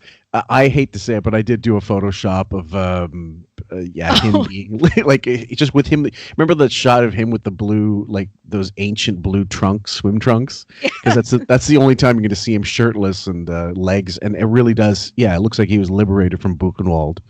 Listen, I'm hypercritical of guys who are heavy. I'm hypercritical of women who are. You know, it's not. It's like you play up the fat angle with the jiggling of the belly. So him commenting on it is not playing it up. The other person who puts themselves out there as a fat person, it's their fault, right? Right. Yeah. Right. The It's not fact that you put your fat self on the television and jiggled your belly is why I feel that I have to call you a fat Jonah Hill that was visually raping me. It's your fault. It's your fault. She was Goodbye. the one the show who says, you know, when her boyfriend says you're not that fat, she goes, I'm 13 pounds overweight. Right. But no, you're not. Those are words never spoken by Robin, never, by the way. I'm 13 pounds overweight. Yeah, Robin's Yeah, go talking ahead. about weight is never a good idea. No. Anything? Right. Thank you. Another thing for my gravestone, Howard Stern says I'm not obese or anything. yeah. You see, this is all coming out horribly. I appreciate it. I really appreciate it, and I appreciate your effort to rectify it. And like whether you've done that or not, I would have remained a enthusiast for. No, I think you're brilliant, and I love the show. And I haven't watched the first episode. You know, he was saying I haven't watched the first episode of the new season or something. I think is that the correct? I should have kept that whole thing because now I don't remember. Was he actually just admitting he'd never seen the show after saying I watched 5 episodes? I think he was saying because she was on the Today Show to promote the new season, I believe. So yes. I think she was talking about the new season. Yeah, maybe there's a bit of a stagger there in the year, and it was actually like mid-season starting, and then all of a sudden, second season comes out because it's HBO. I think they only did 10 episodes a season, and then they turn around, and then by the time first season's finished, they've already filmed a lot of the second season, and it's ready to go. That's how HBO works. I bet you a lot of these celebs were kissing your ass because you know what it is. You can give them jobs. You can give them jobs now. I mean, you're a writer, and that's they need that. Everybody's looking for words to be put in their mouth. Yes, especially some pelican types in front of mics. So were people just coming up to you the whole night? Like you could kind of tell they were auditioning in a weird way. I have to tell you, I left so early. I'm the worst at parties. I come, I survey the buffet, I go. And I just felt like, is that what you're like? Yeah, why is that? Because you just feel like... No, he doesn't survey the buffet. No, he surveys the people using the buffet. Hopes to God he doesn't have to take a pish and leaves. Yeah, and then he complains about his belly and tits. It's partially feelings I don't fit in. It's partially desperate love of being in my own apartment and or space. And I also always feel like I have some writing or some thinking to do that I'm avoiding. There's never a time of my day where I don't feel like there's some work I ought to be doing. Wow. I feel the same way. Yeah, 2 type A people. I feel the same way. I so relate to you. I love being in my apartment, and not socializing and I can't even working clean on out my show. own storage room. At that point, he didn't have zero inbox yet. These parties are just a waste of time. They are a waste of time. She is right. This is a girl with her head on her shoulders. They're a waste of time. How many pictures do we have with him hobnobbing with Harvey Weinstein and Matt Lauer and all these people and the P. Diddy white parties? He would All these kill movie to be pictures. Paris Hilton in real life. Absolutely, opening club. You are so right. Because really, at the end of the night, what have you done? Had a couple of drinks and what? Sat there and tried to have some kind of conversation? Yeah, with try to make George Clooney know who you are. Right. Yeah, I really reject the notion that all of these things are, in quotes, a part of your job. I mean, of course I want to go and celebrate with other cast members and, give HBO whatever props they deserve, but I don't think staying till 1:30 is part of your job description. How do you learn how to write a script? I mean, did you go to school for that? I kept that in there because I was going to separate it because I love collecting stupid questions to celebrities of his. Oh my God. Yeah. I have a really awesome boyfriend. I know, the guy... Which I never thought I'd know. What is he? He's a drummer, right? He's a guitarist. Guitarist in the band Fun. Mm-hmm. And now how would Howard know this band that doesn't really look up Fun, guys? I guarantee you. He's a drummer, right? Guitarist for the band Fun. That's right. He's Like just that isn't reading written the down. back. That isn't on his wrist in like a black highlighter. So just to make sure he's not going to forget. Yeah, you're not embarrassed by that. No, he's super cool guy. He's the best. And way more smart and adorable and wonderful than... Why would she be embarrassed by that? You're not embarrassed by that. What are you talking about? Yeah, that made why no would sense. I be? What does your wife do? He came with me to the Globes and... Right, you're happy to show him off, right? Yeah. You're happy to show him off. Isn't that more projection from him? It's not about... You know what I mean? Like, Now you're if not you go back you're not on actually it, with someone. Yeah, if we go back and think of it, say he's projecting the whole time when he's talking about, you're not embarrassed by that, right? Why? Because you're embarrassed of that stallion, that lunkhead stallion you've been carting around for the last 10 years. But then, You know what I mean? you enjoy showing him off. That's exactly like you're showing off a car or you're showing off a ring you got. I mean, it's possessions. That's what he's referring to her. No, the guy as. I don't think of my relationship as showing it off. I'm happy to be next to the person I'm with and Right. enjoy their company, you fruit. How is this showing off? Are people, trinket for you people to be showing off? It's fun to go with your boyfriend and say... Yeah, but I'm just looking at your choice of words. Well, it is fun. Beth will say to me... I want to trot you around, and I go, yeah, I'm going to trot you around, and then Trot. What a poor choice of words. I'm going to trot Beth Oh. around. I love watching him step in shit piles. It's the best. You got to give Robin a little credit there for pointing out exactly what we did. Like that. We make fun of that. We think it's great. We don't want to hide our love. Yeah, but maybe people don't want to be trotted. Very sweet relationship. We do, damn it. Lena. We're not fake. We're real. We're real. Very happy for you. I'm happy for you. Your boyfriend, though, he dated Scarlett Johansson. Is that intimidating? Because she's like, a sex symbol type. Then do you? Because your insecurity comes out in the show. Like you go, when you do your writing, you're like, oh, why is this guy with me? What is it? You're always suspicious of these guys and the relationship. When you have a boyfriend who dated... You've done your research. You've done your way back. He sat and watched the whole season. And not only did I watch the whole season, then I watched the 3 episodes of them interviewing you and the cast and Judd. I'm a fan. You Googled my boyfriend. I did. Yeah, Will did. Yeah. Well, no, I'm sure anything independently having to do with guys, Howard did the work. If he dates Scarlett Johansson, do you ever turn to him and say, oh, what, like, do you ever ask him about that, or do you just keep that out of the relationship? That's not. It doesn't give me that much anxiety, and also, Howard, now I'm having to air someone else's dirty laundry. I really understand how people get into trouble on this program. Don't get into trouble. I mean, Yeah, he's not too far from asking, what does his cock taste like? I know. Yeah. But seriously, Lena, it's an issue, isn't it? No, I feel good. I feel good. I feel okay. Now, aren't you sorry you trotted him out? Okay. When somebody makes you feel special, I don't think you're that concerned about things like that. All right. Well, I've never actually made someone feel special, so I don't know anything about that. Listen, Lena, I'm not going to keep you all morning, but I want you to. It was a pleasure to talk to you. I love your show. I love you. I don't care. I had found a secret treasure when I first found the show when it was first aired on HBO. It was so good. Can you guys do me one favor in exchange for saying I look like Jonah Hill, who, by the way, I think is a very handsome man. It's just that he's a man and I'm a lady. Right. Can you say hi Jemima and Mike, because they're my bestest friends and they love you so much. Who is this? Jemima and Mike. Jemima's the British girl on my show. Right. Oh, Jemima. Her husband. The blonde.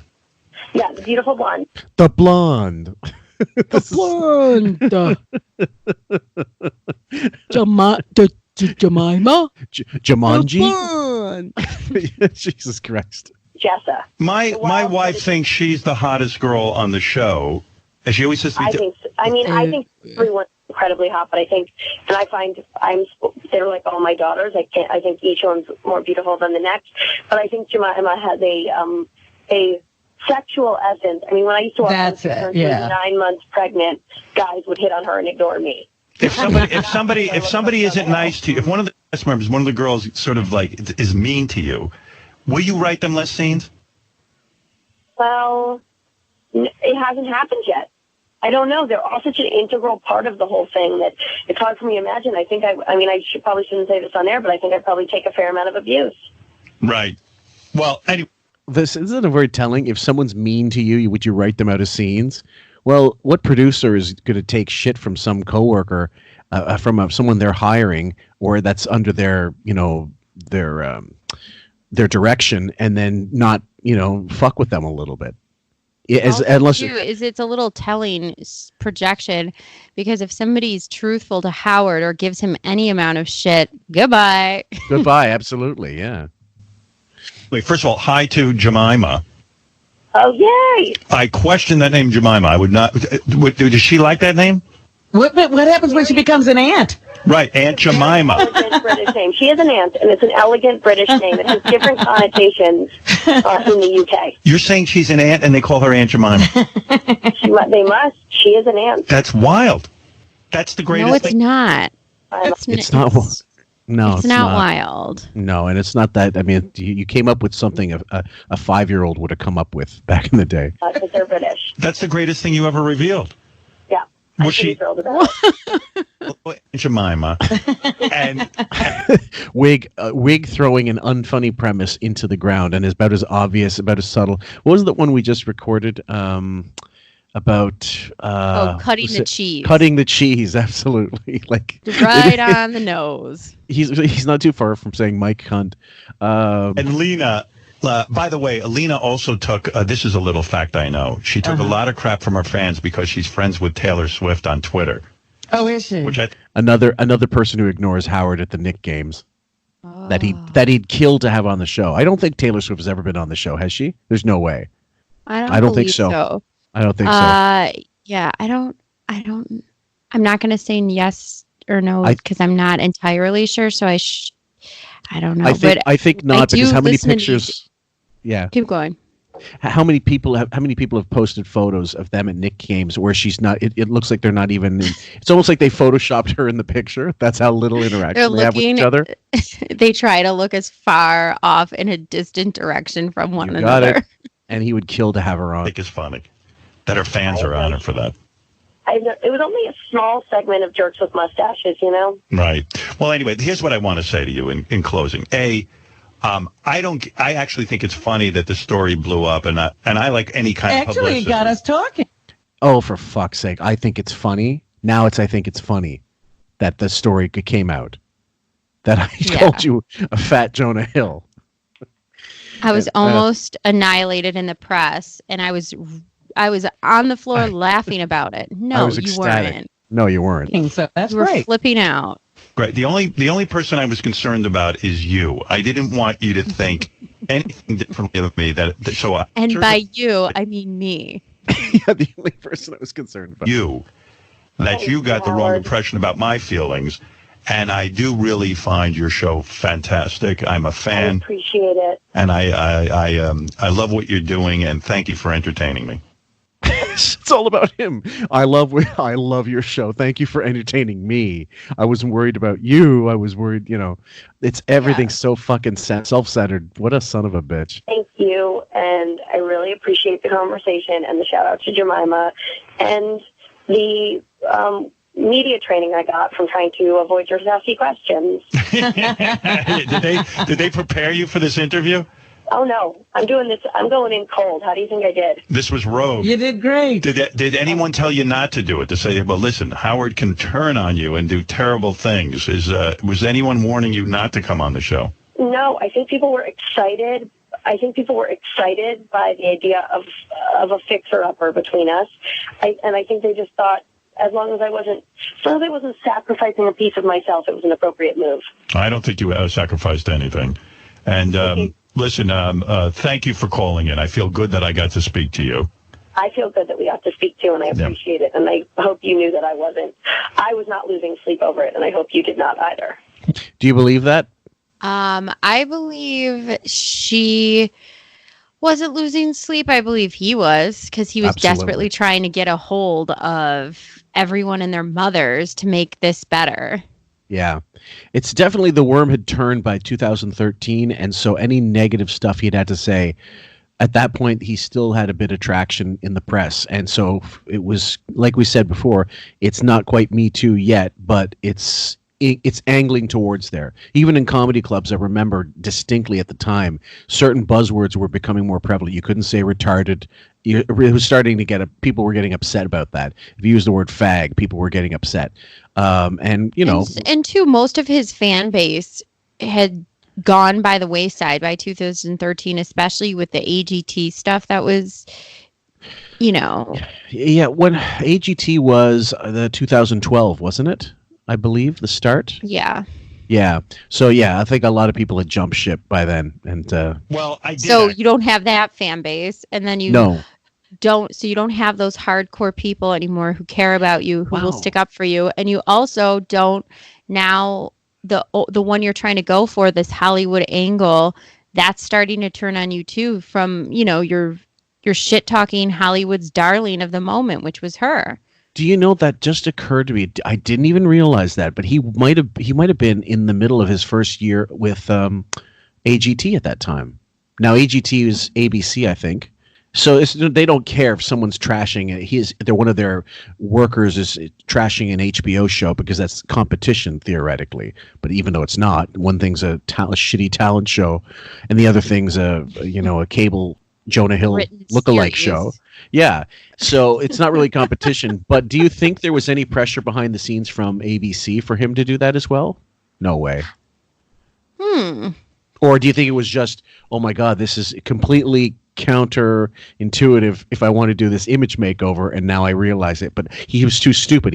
People had to tell him, you got to do this. I think somebody behind the scenes, definitely, if not at ABC, then somebody in their camp or his new image makeover camp. Yeah, absolutely. I think said you have to make this right. I think everybody had his ear and decided, yeah, you got to make this right because I want to be invited to that fucking premiere. I was just upset that you didn't know that I was a fan. Now you do know. And the thing that bothered me, I was upset that you didn't know that I was a fan. Isn't that? I was upset by the thought that my comments and words could hurt you. No, that's not what he's saying. He's saying this. Not only that, he's not even actually saying I wanted to just apologize if my words made you upset. It's not even a non-apology. There's zero apology. That's so self-serving. Is that Robin? That people were bringing it up at the premiere of the season. Yeah. It's like, here's a big celebration, and people are quoting Howard and misquoting Howard. Well, in a way, though. Oh, fuck off, Robin. That's when I really can't stand her. I know. She was doing such a good job during the trotting out comments, and now she just drove right into a brick wall, except for she's still alive. Doesn't she do that so often? Like it's almost like a light switch when she goes from parrot to reverse pit bull. Like the idea that she'll take him to task, and then all of a sudden that goes by the wayside. I guess she's just too stupid to stay the course. Rosebud. Yeah. Yeah. A lot of attention. I guess it must have. It really did. Well, good. Then thank you. Then we'll count you among our street team. Yeah. So now he's giddy. Now he's kind of sounding giddy. Look, I got a lot of attention by saying these negative things. Well, you should be appalled if you're really apologizing. You shouldn't be happy that this got all kinds of attention. No. He skated. He loves reminds it. me of a kid that got caught doing something wrong in school, and he was brought into the principal's office and somehow managed to get out of it, even though he still is the one who threw the spitball. Do you know what I mean? But then we'll brag about it forevermore with his friends, like, yeah, remember when I did this kind of thing. Yeah, Lena, you should call me and thank me for doing wonderful things for you. Right? This cycle could go on forever. Well, Lena, thanks. I'm really glad I got to talk to you, and thank you for calling in. I know it's early. Thanks for having me, guys. I hope you have a really great day. All right, you too. Bye-bye. Bye-bye. That's Lena Dunham. The show is Girls. Going to great pains to make sure he says her name right. Dunham. You're right. What happened to the mispronunciation, shithead? And I assure you, there was no pressure on me to apologize or anything. I just thought, pressure. Did you hear that shift in his voice right there? There was no pressure. Can I play that again? Hold on. Show is Girls. And I assure you, there was no pressure on me to apologize or anything. I just thought, pressure. I kept this. There's only about 15 seconds left, and I kept it because you got to listen to how thumpering he gets. Like, this is where off the cuff lying. Pressure you. Where would the pressure be coming from? Well, that's Hollywood Reporter's like, oh, she won, and now he's. I don't care about any of that. I cared about this young 23-year-old girl. Very creative, amazing girl. Yeah, I wanted to go on record as saying I liked the show. So that I wanted to go on record as saying I like the show, not I actually like the show. Also, pressure for the Hollywood Reporter. For the Hollywood Reporter, and I'm going on record saying that I like the show. It does sound. Anybody, if you want a comparative, there's an SCTV sketch on YouTube called Hefty Neil's Story, and it's John Candy playing an overweight Rocky, and Andrea Martin's playing Adrian, and she's completely incomprehensible. He goes something like, "Manager, what do you think I need a manager?" And she goes, "Well, I think you." It's almost like Corky from Life Goes On, and then he understands every word she says. It's fantastic. So, in closing, ladies and gentlemen, that is another Reschinding. We're not sure who we're going to do next, but hopefully you'll stay in tune for our next breakdown of the last couple of weeks. I believe this past Wednesday he was off, right? It was a repeat. I don't know why though. It was not something he normally does. So either the coronavirus killed him, which would be awesome, or we couldn't be that lucky. Do you think the coronavirus got to Robin and it's deciding now this is too big of a thing, we can't handle this one? It won't happen. Yeah. Or the Brent stuff broke and he just didn't want to deal with the fallout. I don't know. Either way, I was gleefully happy I had one less thing to listen to. Oh yeah, that was funny. That was that's normally something we'd attack. If we do a breakdown of the past 5 days of work that he did actually put in, if you want to call it that, we might address it there. But really briefly now, the Brent thing we don't really care about because, well, I hated Brent's fucking guts, and I never understood why nabbing a guy from a scrub show like Bubba's and taking him on your show and pretty much going through this Florida swinger trash angle, I didn't understand how that was entertaining for your show. I didn't understand how Howard thought that was going to be an upgrade from Artie or somebody, have somebody on the show like that. I just feel like he didn't know what to do with him. He put him in the role as this smart, authoritative Marine. Ex-military, badge bunny, kiss ass thing, yeah. And then that didn't work because the IQ test undermined him completely. So then he started becoming this sex romping specialist. And then it all took an ugly, dark turn in LA. Either way, I could care less about Brent. To me, this wasn't news. If he's on the show or not, it's still awful and terrible, and I don't care at all. Right. It's like 2 times 0 is still 0, guys. I don't know what's left. I don't know what's left in the kicker for the particular breakdown we're going to do. We're going to see what days are worth handling, and we'll record that ASAP. Any idea if he's off next week? He is. Okay, so that might be a perfect time to get that done. And it might be a shorter one, ladies and gentlemen. We're not sure because there was so little content aside from the Harry Styles interview, which we could break down a little bit. And there's a few other things that are just really completely repetitive and pointless and unfunny. But we'll try our best. In the meantime, check us out, of course, on Podbean. We've got the podcast on Podbean. Download the app. It's really good. It's intuitive. It's really easy to use and to navigate. We're on YouTube, of course, as you already know.